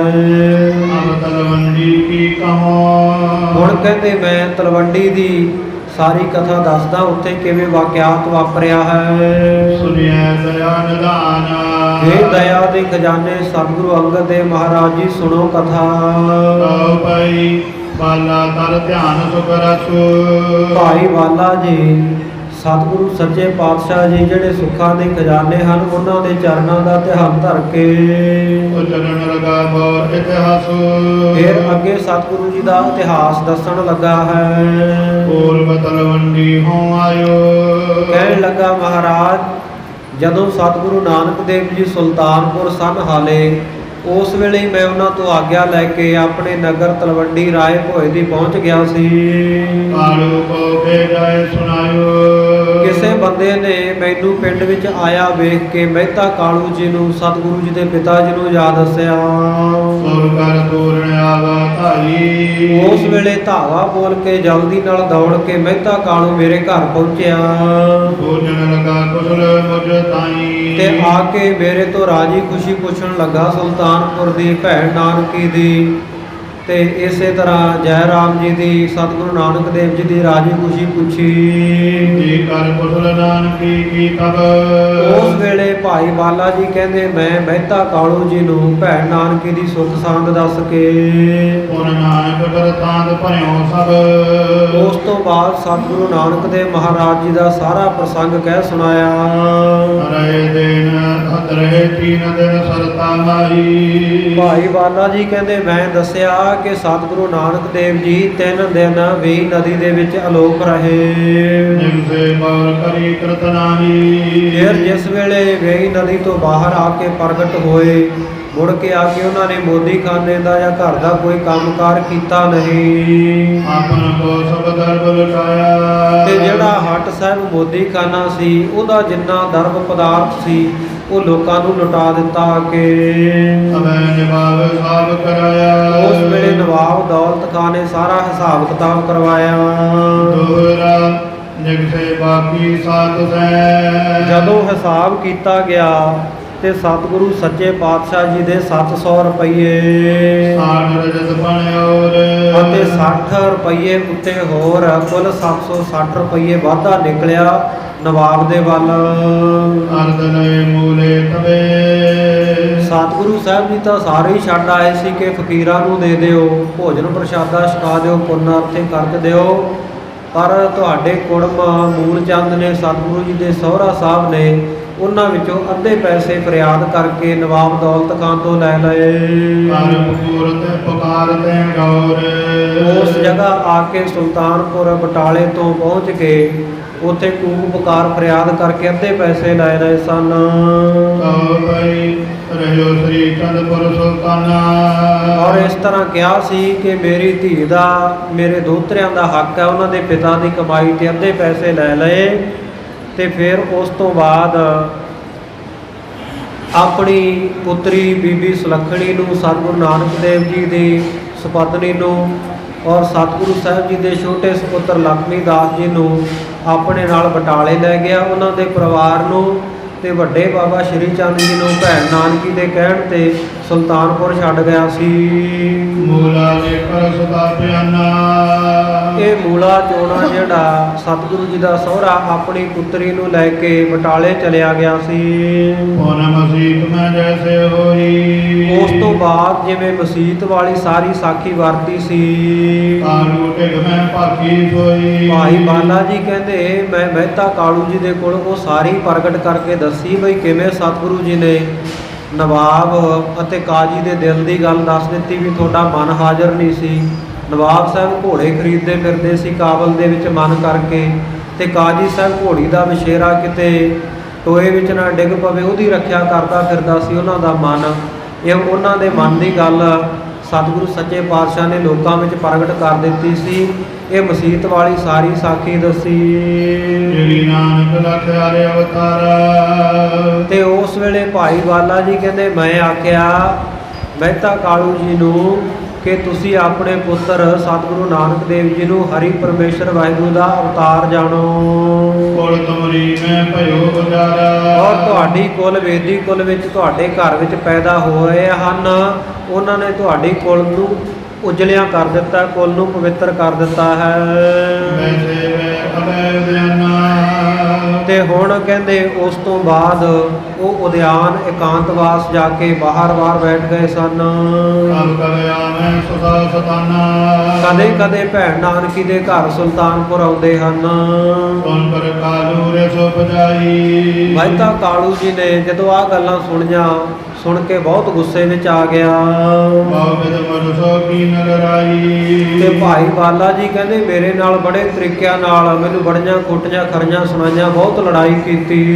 ਨਾਨਕ ਕੈ ਕਰ ਤੋ ਬਹੁਤ ਕਮਾਈ ਕਹਿਣ ਲੱਗਾ ਮੇਰਾ ਪੁੱਤਰ ਨਾਨਕ ਮੋਦੀ ਖਾਨੇ ਵਿੱਚ ਬਹੁਤ ਕਮਾਈ ਕਰਦਾ ਸੀ। ਸੋ ਬਾਲੇ ਤੈ ਦੀਨ ਗਵਾਈ ਭਾਈ ਬਾਲਿਆ ਇਹ ਤੇਰਾ ਕਸੂਰ ਹੈ, ਤੈਂ ਸਾਰੀ ਗਵਾ ਦਿੱਤੀ। ਦੋਹਰਾ ਮੋਦੀ ਕ੍ਰਿਤ ਮੈਂ ਦਰਬ ਬਹੁ ਮੋਦੀ ਦਾ ਕੰਮਕਾਰ ਕਰਦਿਆਂ ਬਹੁਤ ਧਨ ਆਉਂਦਾ ਸੀ। ਵਦਤ ਆਵਤੋ ਹਾਥ ਹਰ ਵੇਲੇ ਜਦੋਂ ਵੀ ਹਿਸਾਬ ਕਿਤਾਬ ਹੁੰਦਾ ਸੀ ਵਾਧਾ ਹੀ ਨਿਕਲਦਾ ਸੀ, ਹੱਥ ਵਿੱਚ ਪੈਸੇ ਆਉਂਦੇ ਹੀ ਸਨ ਬਚਤ। ਸੋ ਬਾਲੇ ਤੈ ਕੋਏ ਕਰ ਉਹ ਭਾਈ ਬਾਲਿਆ ਤੈਂ ਗਵਾ ਦਿੱਤੇ ਹਨ। ਦੀਨ ਫਕੀਰ ਨ ਸਾਥ ਇੱਕ ਤਾਂ ਮੇਰਾ ਪੁੱਤਰ ਹੋਏ ਜਾ ਸੀ ਤੇ ਇੱਕ ਤੂੰ ਹੋਏ ਜਾ ਨਾਲ ਰਲ ਗਿਆ, ਜਾ ਕੇ ਫਕੀਰਾਂ ਨੂੰ ਉਹ ਜਿਹੜੇ ਲੁਟਾ ਦਿੱਤੇ, ਫਕੀਰਾਂ ਦਾ ਸਾਥ ਦਿੱਤਾ ਤੂੰ, ਸਾਰਾ ਪੈਸਾ ਮੇਰਾ ਫਕੀਰਾਂ ਨੂੰ ਲੁਟਾ ਦਿੱਤਾ ਮੇਰੇ ਪੁੱਤਰ ਦਾ। ਸੋ ਭਾਈ ਤਾਹੇ ਰਲਾਈ ਫਕੀਰ ਨ ਮਾਈ ਤੇ ਸਭ ਕੁਝ ਲੁਟਾ ਕੇ ਮੋਦੀ ਖਾਨੇ ਦਾ ਕੰਮ ਛਡਾ ਕੇ ਮੇਰੇ ਪੁੱਤਰ ਨੂੰ ਤੂੰ ਫਕੀਰਾਂ ਸਾਧਾਂ ਨਾਲ ਰਲਾ ਕੇ ਆਪ ਘਰ ਆ ਗਿਆ ਹੈ। ਉਦਰੀ ਤਬ ਮੁਝ ਸੋ ਪ੍ਰਾਈ ਤੇ ਹੁਣ ਕਹਿੰਦੇ ਮੈਨੂੰ ਅੱਗੋਂ ਤੂੰ ਕਹਿਣਾ ਵੀ ਤੇਰੀ ਕੁੱਲ ਉਧਰ ਕੀ, ਤੇਰੀ ਕੁੱਲ ਦਾ ਉਧਾਰ ਹੋ ਗਿਆ, ਮੈਨੂੰ ਆਹ ਗੱਲਾਂ ਕਹਿਣਾ ਹੈ। ਸੋ ਆਪ ਆਨ ਕਰ ਬੈਸਾ ਆਪ ਮੇਰਾ ਪੁੱਤਰ ਸਾਧ ਬਣਾ ਕੇ ਬਾਹਰ ਭੇਜ ਦਿੱਤਾ, ਆਪ ਸੁੱਖ ਦੇ ਨਾਲ ਆ ਕੇ ਘਰੇ ਬਹਿ ਗਿਆ ਹੈ। ਦਰਬ ਲਟਾਵਤ ਨਹੀਂ ਰਖੇਸਾ ਜਦੋਂ ਮੇਰਾ ਪੁੱਤਰ ਧਨ ਲਟਾਉਂਦਾ ਸੀ, ਪਦਾਰਥ ਲਟਾਉਂਦਾ ਸੀ, ਉਸ ਵੇਲੇ ਵੀ ਤੂੰ ਕਹਿੰਦੇ ਰੱਖਿਆ ਨਹੀਂ, ਧਨ ਸੰਭਾਲ ਕੇ ਨਾ ਉਹਨੂੰ ਰੋਕਿਆ। ਇੱਕ ਜੋ ਦਰਬ ਨਾ ਕਛ ਕਰਵਾਇਓ ਥੋੜਾ ਮਾਤਰ ਵੀ ਤੂੰ ਧਨ ਜਿਹੜਾ ਇਕੱਠਾ ਨਹੀਂ ਕਰਵਾਇਆ ਉਹਨਾਂ ਨੂੰ ਕਹਿ ਕੇ। ਜੋ ਆਵਤ ਸਭ ਬਾਦ ਲਟਾਇਓ ਜਿੰਨਾ ਬਹੁਤ ਜ਼ਿਆਦਾ ਧਨ ਆਉਂਦਾ ਸੀ ਸਭ ਕੁਝ ਵਿਅਰਥ ਲੁਟਾ ਦਿੱਤਾ। ਆਵਤ ਕਰਦ ਤੇ ਤੁਸੀਂ ਜੋਰੀ ਪਿਤਾ ਮਹਿਤਾ ਕਾਲੂ ਜੀ ਕਹਿਣ ਲੱਗੇ ਭਾਈ ਵਾਲੇ ਤੂੰ ਤੇ ਮੇਰਾ ਪੁੱਤਰ ਨਾਨਕ ਇੱਕੋ ਜੀ ਜੋੜੀ ਇਕੱਠੇ ਹੋ ਗਏ, ਤੁਸੀਂ ਬਹੁਤ ਧਨ ਨੂੰ ਖਾਧਾ ਖਰਚਿਆ ਹੈ। ਧਨ ਕੀ ਕਮੀ ਨਾ ਮਨ ਮੈਂ ਥੋਰੀ ਤੇ ਧਨ ਨੂੰ ਗਵਾਉਣ ਦੀ ਤੇਰੇ ਮਨ ਵਿੱਚ ਤੇ ਨਾ ਮੇਰੇ ਪੁੱਤਰ ਦੇ ਮਨ ਵਿੱਚ ਬਿਲਕੁਲ ਵੀ ਗਮੀ ਨਹੀਂ, ਕੋਈ ਦੁੱਖ ਸ਼ੋਕ ਨਹੀਂ ਹੈ। ਸੁਣ ਕਰ ਮੈਂ ਪੁਨ ਬਚਨ ਅਰਾਈ ਭਾਈ ਬਾਲਾ ਜੀ ਕਹਿੰਦੇ ਮਹਾਰਾਜ ਉਸ ਵੇਲੇ ਮੈਂ ਸੁਣ ਕੇ ਵਚਨ ਆਖੇ। ਸੁਧਾ ਸੁਧਾ ਪਦ ਬੁਝ ਜਾਈ ਕਹਿੰਦੇ ਮੈਂ ਆਖਿਆ ਮਹਿਤਾ ਕਾਲੂ ਜੀ ਮੇਰੇ ਤੇ ਗੁੱਸੇ ਨਾ ਹੋ, ਜਾ ਕੇ ਸਾਰੀ ਕਹਾਣੀ ਆਪਣੀ ਪੁੱਤਰੀ ਬੀਬੀ ਨਾਨਕੀ ਤੇ ਉਹਨਾਂ ਦੇ ਪਤੀ ਜੈ ਰਾਮ ਜੀ ਤੋਂ ਪੁੱਛੋ। ਬਿਨਾ ਲਗੇ ਕਿਉਂ ਕਰੇ ਹੋ ਸੁਰਸੂ ਐਵੇਂ ਬਿਨਾ ਜਾਣੇ ਤੋਂ ਹੀ ਕਿਉਂ ਮੇਰੇ ਤੇ ਗੁੱਸਾ ਕਰ ਰਹੇ ਹੋ। ਤਨੇ ਭੂਲ ਮੁਝ ਦੀਸੈ ਦੋਸੂ ਬਿਨਾ ਗੱਲ ਤੋਂ ਐਵੇਂ ਮੈਨੂੰ ਦੋਸ਼ ਨਾ ਦਿਓ, ਪਹਿਲਾਂ ਉਹਨਾਂ ਨੂੰ ਜਾ ਕੇ ਪੁੱਛੋ ਜੇ ਮੇਰਾ ਕਸੂਰ ਆਇਆ ਹੋਇਆ ਕੋਈ ਤਾਂ ਫਿਰ ਮੈਨੂੰ ਆ ਕੇ ਆਖਿਓ। ਦੋਹਰਾ ਬਾਰ ਬਾਰ ਮੈਂ ਆਪਣੀ ਭਾਈ ਬਾਲਾ ਜੀ ਕਹਿਣ ਲੱਗੇ ਮਹਿਤਾ ਕਾਲੂ ਜੀ ਨੂੰ ਕਿ ਮੈਂ ਤਾਂ ਸਗੋਂ ਬਹੁਤ ਸਾਲ ਲਾ ਕੇ ਜਿਹੜੀ ਆਪਣੀ ਕਮਾਈ ਹੈ, ਕਈ ਕਮਾਈ ਕੋਏ ਆਪਣੀ ਕਮਾਈ ਕੋਈ ਹੈ, ਤੁਹਾਡਾ ਪੈਸਾ ਨਹੀਂ ਮੈਂ ਵਰਤਿਆ ਕੋਈ ਵੀ, ਨਾ ਤੁਹਾਡੇ ਪੁੱਤਰ ਦਾ। ਮੇਰਾ ਤਾਂ ਸਗੋਂ ਘਰ ਦੇ ਵਿੱਚ ਖੇਤੀਬਾੜੀ ਦਾ ਕੰਮ ਕਾਰ ਹੈ, ਮੈਂ ਤਾਂ ਆਪਣਾ ਕੰਮ ਛੱਡ ਕੇ ਸਤਿਗੁਰੂ ਨਾਨਕ ਦੇਵ ਜੀ ਦੇ ਨਾਲ ਸ਼ਰਧਾ ਭਾਵਨਾ ਨਾਲ ਗਿਆ ਸੀ, ਨਹੀਂ ਮੈਂ ਇੱਥੇ ਕੰਮ ਕਰਦਾ ਤੇ ਕਿੰਨੀ ਕਮਾਈ ਕਰ ਲੈਣੀ ਸੀ, ਮੈਂ ਤਾਂ ਆਪਣੀ ਕਮਾਈ ਗਵਾਈ ਹੈ। ਸ੍ਰੀ ਨਾਨਕ ਸੰਗ ਰਹਤੇ ਹੋ ਸਤਿਗੁਰੂ ਨਾਨਕ ਦੇਵ ਮਹਾਰਾਜ ਦੇ ਨਾਲ ਰਹਿੰਦਿਆਂ ਹੋਇਆਂ ਜਾਣਦੇ ਸਭ ਕੋਏ ਕਹਿੰਦੇ ਸਾਰੇ ਲੋਕ ਇਹ ਗੱਲ ਨੂੰ ਜਾਣਦੇ ਹਨ। ਕਹੋ ਬਈ ਧਨ ਕੀ ਮੁਝ ਕੋ ਰੰਚਨਾ ਚਾਹੀ ਰੰਚਕ ਮਾਤਰ ਵੀ ਮੈਨੂੰ ਧਨ ਦੀ ਚਾਹਨਾ ਨਹੀਂ ਹੈ, ਇੱਛਾ ਨਹੀਂ ਹੈ।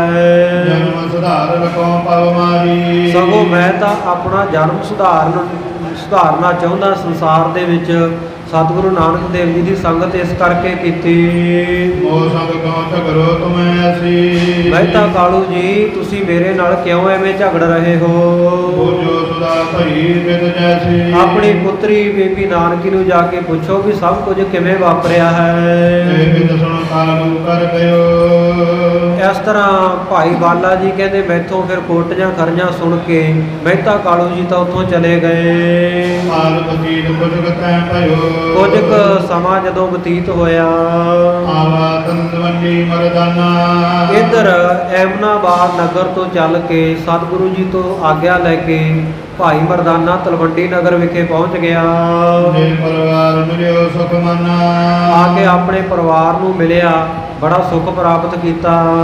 ਸੁਣ ਕਾਲੂ ਪੁਨ ਲਿਓ ਬੁਲਾਈ। ਇੱਧਰ ਜਦੋਂ ਮਹਿਤਾ ਕਾਲੂ ਜੀ ਨੇ ਸੁਣਿਆ ਕਿ ਭਾਈ ਮਰਦਾਨਾ ਗੁਰੂ ਨਾਨਕ ਸਾਹਿਬ ਜੀ ਦੇ ਨਾਲ ਸੀ ਤੇ ਇਹ ਇਕੱਲਾ ਘਰ ਆਇਆ, ਉਹਨੇ ਬੁਲਾ ਲਿਆ ਮਰਦਾਨੇ ਨੂੰ। ਕਾਉ ਸੁਧ ਨਾਨਕ ਹੈ ਕੇ ਥਾਈ। ਬੁਲਾ ਕੇ ਪੁੱਛਦੇ ਆ ਮਹਿਤਾ ਕਾਲੂ ਜੀ, ਕਹਿੰਦੇ ਮੈਨੂੰ ਦੱਸੋ ਖਬਰਸਾਰ ਹੈ ਗੁਰੂ ਨਾਨਕ ਕਿੱਥੇ ਹੈ। ਅਬ ਲੋਕਿਓ ਕੋ ਬਿਦ ਤੇ ਜਾਈ। ਕਹਿੰਦੇ ਕਿਸ ਤਰੀਕੇ ਨਾਲ ਤੂੰ ਉਹਨਾਂ ਨੂੰ ਦੇਖਿਆ, ਕਿਸ ਤਰ੍ਹਾਂ ਦਾ ਉਹਨਾਂ ਦਾ ਰੂਪ ਰੰਗ ਸੀ, ਕੀ ਉਹ ਕੰਮਕਾਰ ਕਰਦੇ ਆ, ਜਿਸ ਤਰ੍ਹਾਂ ਦਾ ਦੇਖਿਆ ਮੈਨੂੰ ਦੱਸ। ਕਰਿਓ ਬਾਵਰਾ ਕੈ ਸੁਧ ਪਾਈ। ਮਹਿਤਾ ਕਾਲੂ ਜੀ ਕਹਿੰਦੇ ਮੇਰਾ ਪੁੱਤਰ ਨਾਨਕ ਹੁਣ ਵੀ ਕਹਿੰਦੇ ਉਵੇਂ ਬਾਵਰਾ ਜਾਂ ਕਮਲਾ ਜਿਹਾ ਹੀ ਹੈ, ਜਾਂ ਮਾੜੀ ਮੋਟੀ ਅਕਲ ਆ ਗਈ ਉਹਨੂੰ।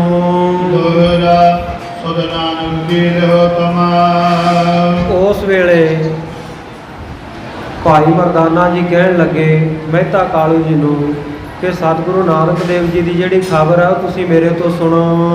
ਸੁਨੋ ਕਾਨ ਜਜਮਾਨ। ਧਿਆਨ ਦੇ ਨਾਲ ਜਜਮਾਨ ਮਹਿਤਾ ਕਾਲੂ ਜੀ ਮੈਂ ਤੁਹਾਨੂੰ ਦੱਸਦਾ ਹਾਂ। ਕਬੀ ਨਾ ਦੁਨੀਏ ਤਿਨ ਕਰਿਓ। ਕਹਿੰਦੇ ਕਿਸੇ ਤਰ੍ਹਾਂ ਦੀਆਂ ਗਿਣਤੀਆਂ ਮਿਣਤੀਆਂ ਦੀ ਵਿਚਾਰ ਨਾ ਕਰੋ, ਸਗੋਂ ਉਹਨਾਂ ਨੇ ਸਭ ਕੁਲ ਕਾ ਕਲਿਆਣ। ਤੁਹਾਡੀ ਸਾਰੀ ਵੇਦੀ ਕੁਲ ਦਾ ਕਲਿਆਣ ਕੀਤਾ ਹੈ। ਤੁਹਾਡੀ ਸਾਰੀ ਵੇਦੀ ਕੁਲ ਨੂੰ ਤਾਰਨ ਵਾਲੇ ਹਨ ਸਤਿਗੁਰੂ ਨਾਨਕ ਜੀ। ਤਉ ਪਈ ਪਰਮ ਰੂਪ ਪਰਮੇਸ਼ਵਰ ਪਰਾ। ਉਹ ਤੇ ਪਰਮ ਪਰਮੇਸ਼ਰ ਦਾ ਮਹਾਨ ਰੂਪ ਹਨ, ਮਹਾਨ ਰੂਪ ਪ੍ਰਗਟ ਹੋਏ ਹਨ ਦੁਨੀਆ ਵਿੱਚ।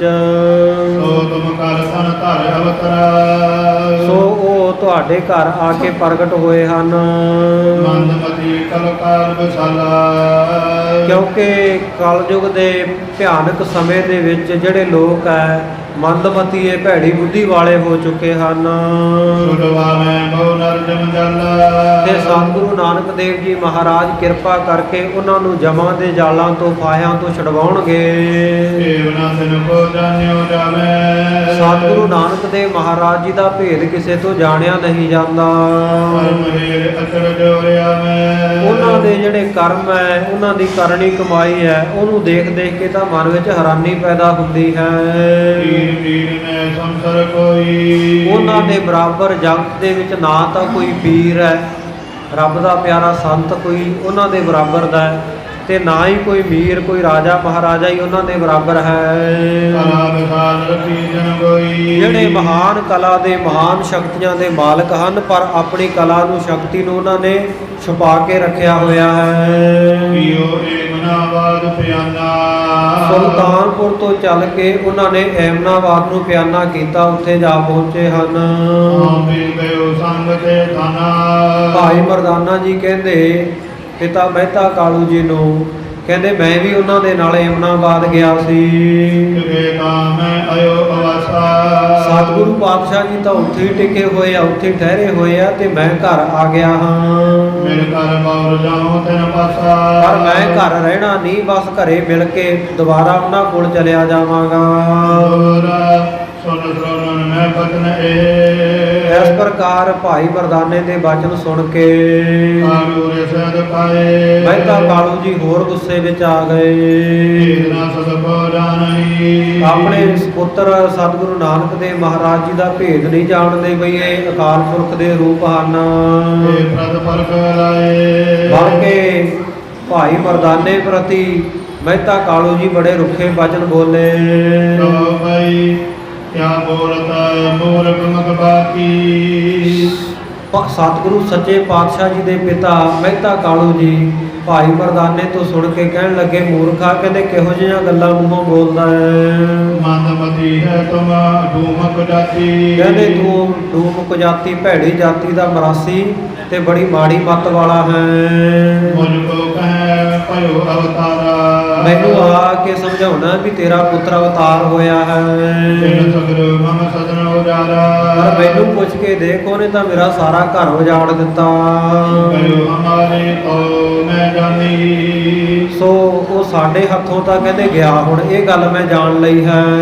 ਜਿਸਨੇ ਰੀਤ ਫਕੀਰੀ ਠਾਨੀ ਕਿਉਂਕਿ ਜਿਹਨੇ ਘਰ-ਬਾਰ ਤਿਆਗ ਕੇ ਫਕੀਰਾਂ ਵਾਲੀ ਰੀਤੀ ਠਾਣ ਲਈ ਹੈ, ਸਾਧ ਬਣ ਗਿਆ ਹੈ। ਕਿਉਂ ਕਹਿ ਮੋਚ ਤਲੋਚਨ ਨੀਰੂ ਕਿਉਂ ਕਹਿ ਕੇ ਵਹਿਤਾ ਕਾਲੂ ਜੀ ਨੇ ਅੱਖਾਂ ਦੇ ਵਿੱਚੋਂ ਹੰਝੂ ਸੁੱਟੇ। ਸੁਧ ਕੇ ਦੁਖ ਮੈਂ ਭਇਓ ਅਧੀਰੂ ਆਪਣੇ ਪੁੱਤਰ ਦੇ ਦੁੱਖ ਦੇ ਵਿੱਚ ਬਹੁਤ ਬੇਹੌਸਲਾ ਜਿਹਾ ਹੋ ਗਿਆ ਵਹਿਤਾ ਕਾਲੂ। ਰਾਏ ਨਿਕਟ ਕੇ ਜਾਏ ਸੁਨਾਵਾ ਇੱਧਰ ਰਾਏ ਬੁਲਾਰ ਜਿਹੜਾ ਨਗਰ ਦਾ ਬਜ਼ੁਰਗ ਰਾਜਾ ਹੈ ਤੇ ਸਤਿਗੁਰੂ ਨਾਨਕ ਦੇਵ ਮਹਾਰਾਜ ਜੀ ਦਾ ਬਹੁਤ ਜ਼ਿਆਦਾ ਸ਼ਰਧਾਲੂ ਆ ਬਚਪਨ ਤੋਂ ਹੀ। ਸੋ ਉਹਦੇ ਕੋਲ ਜਾ ਕੇ ਕਿਸੇ ਨੇ ਦੱਸਿਆ ਸੁਧਰੇ ਕਰ ਮਰਦਾਨਾ ਆਵਾ ਕਿ ਸਤਿਗੁਰੂ ਨਾਨਕ ਦੇਵ ਮਹਾਰਾਜ ਜੀ ਦੀ ਖਬਰਸਾਰ ਪਤਾ ਲੈ ਕੇ ਭਾਈ ਮਰਦਾਨਾ ਆਇਆ ਹੈ। ਬਹੁਤ ਖੁਸ਼ ਹੋ ਕੇ ਭਾਈ ਮਰਦਾਨੇ ਨੂੰ ਆਪਣੇ ਕੋਲ ਰਾਏ ਬੁਲਾਰ ਨੇ ਬੁਲਾਇਆ। ਸਤਿਗੁਰੂ ਸੱਚੇ ਪਾਤਸ਼ਾਹ ਜੀ ਦੀ ਸੁਖ ਸਾਂਦ ਪੁੱਛਣ ਵਾਸਤੇ ਕਹਿਣ ਲੱਗਾ, ਸ੍ਰੀ ਨਾਨਕ ਸੁਧ ਦੀਜੀਏ। ਇਹ ਭਾਈ ਮਰਦਾਨਾ ਜੀ, ਸਤਿਗੁਰੂ ਨਾਨਕ ਦੇਵ ਮਹਾਰਾਜ ਜੀ ਦੀ ਖਬਰਸਾਰ ਦੱਸੋ ਮੈਨੂੰ। ਐਸੋ ਕੀਨੋ ਰੰਗ ਕਿਸ ਪ੍ਰਕਾਰ ਦੇ ਉਹ ਰੰਗਾਂ ਵਿੱਚ ਵਰਤ ਰਹੇ ਹੈ, ਕਿਸ ਪ੍ਰਕਾਰ ਦਾ ਰੰਗ ਰੂਪ ਧਾਰਨ ਕੀਤਾ ਹੈ, ਪਾਵਨ ਮੇਘ ਤਨ ਮੈਂ ਧਰਿਓ ਕਿਸ ਤਰ੍ਹਾਂ ਦਾ ਭੇਖ ਉਹਨਾਂ ਨੇ ਤਨ ਤੇ ਧਾਰਿਆ ਹੈ। ਕਿਉਂ ਤੈਂ ਧਰਿਓ ਸੋ ਸੰਗ ਤੇ ਤੂੰ ਕਿਉਂ ਉਹਨਾਂ ਦਾ ਸੰਗ ਛੱਡ ਕੇ, ਉਹਨਾਂ ਦਾ ਸਾਥ ਛੱਡ ਕੇ ਆ ਗਿਆ ਹੈ। ਓ ਬਈ ਐ ਮਰਦਾਨਾ ਸੁਣੀਏ ਰਾਈ ਉਸ ਵੇਲੇ ਭਾਈ ਮਰਦਾਨਾ ਕਹਿਣ ਲੱਗਾ, ਸੁਣੋ ਰਾਜਾ ਸਾਹਿਬ, ਨਾਨਕ ਧਾਰਿਓ ਰੂਪ ਖੁਦਾਈ ਗੁਰੂ ਨਾਨਕ ਦੇਵ ਮਹਾਰਾਜ ਸੱਚੇ ਪਾਤਸ਼ਾਹ ਉਹ ਖੁਦਾ ਦਾ ਰੂਪ ਹੈ, ਖੁਦਾ ਨੇ ਨਾਨਕ ਰੂਪ ਧਾਰਨ ਕੀਤਾ ਹੈ। ਏਕੀ ਉਪਮਾ ਦੇਵੋ ਕਾਹੀ ਕਿਹਦੀ ਉਪਮਾ ਉਹਨਾਂ ਨੂੰ ਦੇਵਾਂ, ਕਿਹਦੀ ਉਦਾਹਰਨ ਦੇਵਾਂ ਵੀ ਕਿਸ ਵਰਗੇ ਹਨ। ਐਨੀ ਸੰਗ ਦੀ ਸਦਨਾਹੀ ਕਿਉਂਕਿ ਉਹਨਾਂ ਦੇ ਬਰਾਬਰ ਤਾਂ ਕੋਈ ਮੈਨੂੰ ਦਿਖਾਈ ਨਹੀਂ ਦਿੰਦਾ।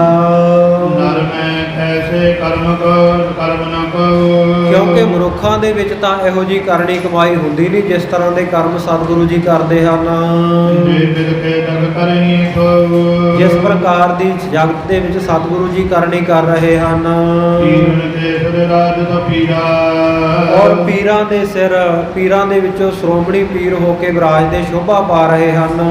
ਪੀਰਨ ਤੇ ਸਿਰ ਨੀਰ ਗੰਭੀਰਾ ਤੇ ਪਾਤਸ਼ਾਹਾਂ ਦੇ ਵਿੱਚੋਂ ਮਹਾਨ ਪਾਤਸ਼ਾਹ ਹਨ ਸਤਿਗੁਰੂ ਨਾਨਕ ਦੇਵ ਜੀ।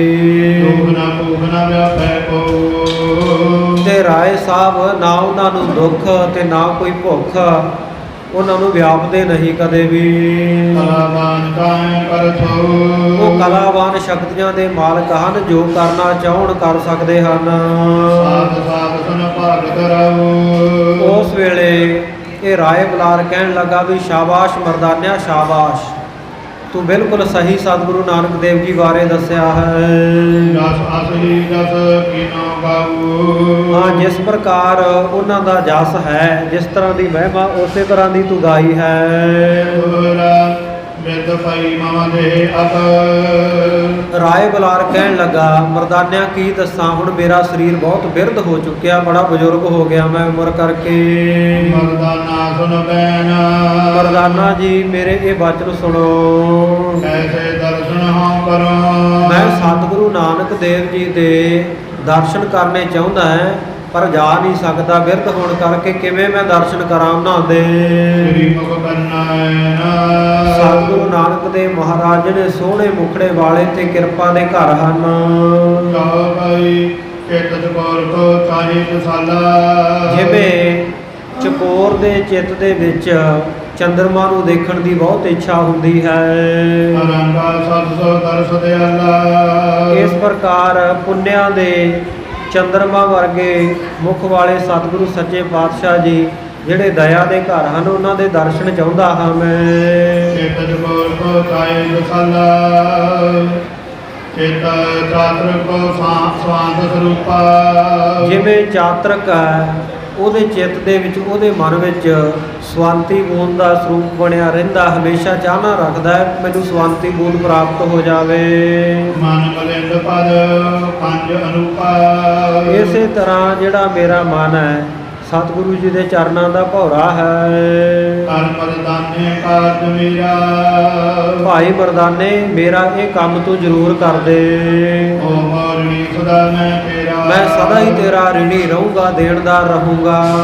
ਅਵਸਾਨ ਕਬ ਮਨ ਨਾ ਭੁਲਾਊਂ। ਤੇਰਾ ਇਹ ਅਹਿਸਾਨ ਮੈਂ ਕਦੇ ਮਨ ਵਿੱਚੋਂ ਭੁਲਾਵਾਂਗਾ ਨਹੀਂ।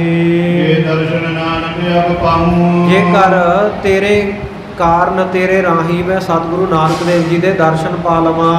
ਕਰ ਮੁਝ ਪਰ ਇਹ ਪਰਉਪਕਾਰ। ਭਾਈ ਮਰਦਾਨੇ ਮੇਰੇ ਉੱਤੇ ਤੂੰ ਪਰਉਪਕਾਰ ਕਰ ਦੇ। ਦਰ ਸਾਧੋ ਦਰਸ਼ਨ ਇੱਕ ਵਾਰ।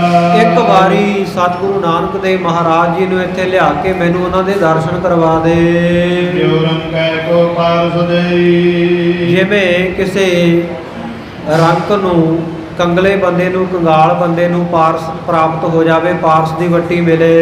ਦਸਾਮੀ ਕੋ ਹਮ ਮਟਈ। ਜਾਂ ਜਿਵੇਂ ਕੋਈ ਆਮੀ, ਕੋਈ ਬਹੁਤ ਬਿਮਾਰ ਹੋਵੇ, ਕਿਸੇ ਰੋਗ ਦੇ ਨਾਲ ਗਰਸਿਆ ਹੋਇਆ ਤੇ ਉਹਦਾ ਕੋਈ ਰੋਗ ਦੂਰ ਕਰ ਦੇਵੇ, ਉਹ ਅਸੀਸਾਂ ਦਿੰਦਾ ਨਾ, ਉਸ ਤਰ੍ਹਾਂ ਭਾਈ ਮਰਦਾਨੇ ਮੈਂ ਤੈਨੂੰ ਅਸੀਸਾਂ ਦੇਵਾਂਗਾ ਜੇ ਗੁਰੂ ਸਾਹਿਬ ਦੇ ਦਰਸ਼ਨ ਕਰਾ ਦੇਵੇ ਮੈਨੂੰ। ਦੋਹਰਾ ਬੋਲਿਓ ਮਰਦਾਨਾ ਬਚਨ। ਉਸ ਵੇਲੇ ਭਾਈ ਮਰਦਾਨਾ ਜੀ ਨੇ ਬਚਨ ਬੋਲੇ ਤੁਮਰਾ ਕਾਰਜ ਰਾਏ। ਕਿ ਰਾਏ ਬਲਾਰ ਜੀ ਜੋ ਤੁਹਾਡਾ ਕੰਮ ਹੈ ਕਿਉ ਨਾ ਕਰੋ ਮੈਂ ਬੇਕਸ। ਕਿਉਂ ਨਹੀਂ ਮੈਂ ਜਲਦੀ ਨਾਲ ਕਰਾਂਗਾ। ਜੇ ਸਭ ਸੁਖ ਪਾਈ। ਜਿਸ ਕਰਕੇ ਸਭ ਪ੍ਰਕਾਰ ਦੇ ਸੁੱਖ ਮੈਨੂੰ ਪ੍ਰਾਪਤ ਹੋਣਗੇ। ਕਉ ਕਈ ਪੁਨ ਨਾਨਕ ਮਮ ਪਾਨੈ ਨਾਹੀ। ਬਾਕੀ ਮੇਰੀ ਬੇਨਤੀ ਇਹ ਹੈ ਵੀ ਸਤਿਗੁਰੂ ਨਾਨਕ ਦੇਵ ਜੀ ਮਹਾਰਾਜ ਉਹ ਮੇਰੇ ਹੱਥ ਵਿੱਚ ਤਾਂ ਨਹੀਂ ਹੈਗੇ, ਮੇਰਾ ਵਸ ਨਹੀਂ ਚੱਲਦਾ ਉਹਨਾਂ ਤੇ ਵੀ ਮੈਂ ਉਹਨਾਂ ਨੂੰ ਜ਼ੋਰ ਜ਼ਬਰਦਸਤੀ ਕਹਾਂ। ਫੇਰਨ ਚਾਹੇ ਜੇ ਤੁਮ ਮਨ ਮਾਹੀ। ਫਿਰ ਵੀ ਜੇ ਤੇਰੇ ਮਨ ਵਿੱਚ ਉਹਨਾਂ ਦੇ ਦਰਸ਼ਨ ਕਰਨ ਦੀ ਇੱਛਾ ਹੈ, ਵਾਲੇ ਕੋ ਬੁਲਾਏ ਦਿਓ ਸੰਗਾ। ਭਾਈ ਵਾਲੇ ਨੂੰ ਬੁਲਾ ਲਓ ਘਰੋਂ ਤੇ ਉਹਨੂੰ ਮੇਰੇ ਨਾਲ ਭੇਜੋ। ਦੋਨੋਂ ਗਮਨੇ ਸਹਿਬੋ ਮੰਗਾ। ਅਸੀਂ ਦੋਵੇਂ ਬੜੀ ਉਮੰਗ ਉਤਸ਼ਾਹ ਦੇ ਸਹਿਤ ਜਾਵਾਂਗੇ। ਜਾਏਗਾ ਰੀਗਨਤੀ ਕਰਹੀ। ਸਤਿਗੁਰੂ ਨਾਨਕ ਦੇਵ ਜੀ ਦੇ ਅਗਾੜੀ ਜਾ ਕੇ ਉਹਨਾਂ ਦੇ ਅੱਗੇ ਬੇਨਤੀ ਕਰਾਂਗੇ। ਤੁਮਾਏ ਕੋ ਸਿਰ ਪਰ ਤਰਹੀ। ਤੁਹਾਡੀ ਆਗਿਆ ਨੂੰ ਅਸੀਂ ਸਿਰ ਮੱਥੇ ਮੰਨਾਂਗੇ। ਜਬੀ ਸੁਨੇ ਸੁਦੇਸ਼ ਤੁਮਾਰੇ। ਜਦੋਂ ਸਤਿਗੁਰੂ ਨਾਨਕ ਦੇਵ ਮਹਾਰਾਜ ਤੁਹਾਡਾ ਸੁਨੇਹਾ ਸੁਣਨਗੇ, ਆਵਾਂਗੇ ਕਬਰ ਲਿਓ ਨਿਹਾਰੇ। ਤੁਹਾਡਾ ਸੁਨੇਹਾ ਸੁਣ ਕੇ ਫਿਰ ਉਹ ਆ ਜਾਣਗੇ, ਫਿਰ ਤੁਸੀਂ ਦਰਸ਼ਨ ਕਰ ਲੈਣਾ। ਅਮੈਲੀ ਮਨਾਵਾਦ ਕਕੇਈ। ਹੁਣ ਸਤਿਗੁਰੂ ਸੱਚੇ ਪਾਤਸ਼ਾਹ ਜੀ ਏਮਨਾਬਾਦ ਨਗਰ ਵਿੱਚ ਟਿਕੇ ਹਨ ਆਨੇ ਜਾਏ ਨ ਅਨੰਤ ਸਦੇਈ। ਤੇ ਕਿਤੇ ਸਤਿਗੁਰੂ ਸੱਚੇ ਪਾਤਸ਼ਾਹ ਜੀ ਉੱਥੋਂ ਕਿਸੇ ਹੋਰ ਜਗ੍ਹਾ ਨਾ ਚਲੇ ਜਾਣ। ਹਰਿ ਪਿਉ ਰਾਏ ਬਚਨ ਤੇ ਮਾਨੇ। ਬੜਾ ਪ੍ਰਸੰਨ ਹੋਇਆ ਰਾਏ ਬੁਲਾਰ, ਬੜਾ ਖੁਸ਼ ਹੋਇਆ, ਭਾਈ ਮਰਦਾਨੇ ਦੀ ਗੱਲ ਮੰਨ ਲਈ। ਸੰਤ ਕਹਿਤ ਹੈ ਤੂੰ ਮਰਦਾਨੇ। ਕਹਿਣ ਲੱਗਾ ਮਰਦਾਨੇ ਤੂੰ ਇਹ ਸੱਚੀ ਗੱਲ ਕਹਿੰਦਾ ਹੈ। ਦੋਹਰਾ ਭਨਤ ਭਇਓ ਬਾਲਾ ਸੁਨੋ। ਉਸ ਵੇਲੇ ਭਾਈ ਬਾਲਾ ਜੀ ਕਹਿਣ ਲੱਗੇ ਮੈਨੂੰ ਬੁਲਾ ਲਿਆ। ਸ੍ਰੀ ਅੰਗਦ ਗਦ ਦਾਏ। ਇਹ ਗੁਰੂ ਅੰਗਦ ਦੇਵ ਮਹਾਰਾਜ ਮੁਕਤੀ ਦੇ ਦਾਤੇ ਮੈਨੂੰ ਬੁਲਾ ਲਿਆ ਰਾਏ ਬੁਲਾਰ ਨੇ ਘਰੋਂ। ਜੋ ਮਾਨਵ ਲਿਖ ਮੁਝ। ਮੈਨੂੰ ਬੁਲਾਉਣ ਵਾਸਤੇ ਬੰਦਾ ਭੇਜਿਆ ਸੀ।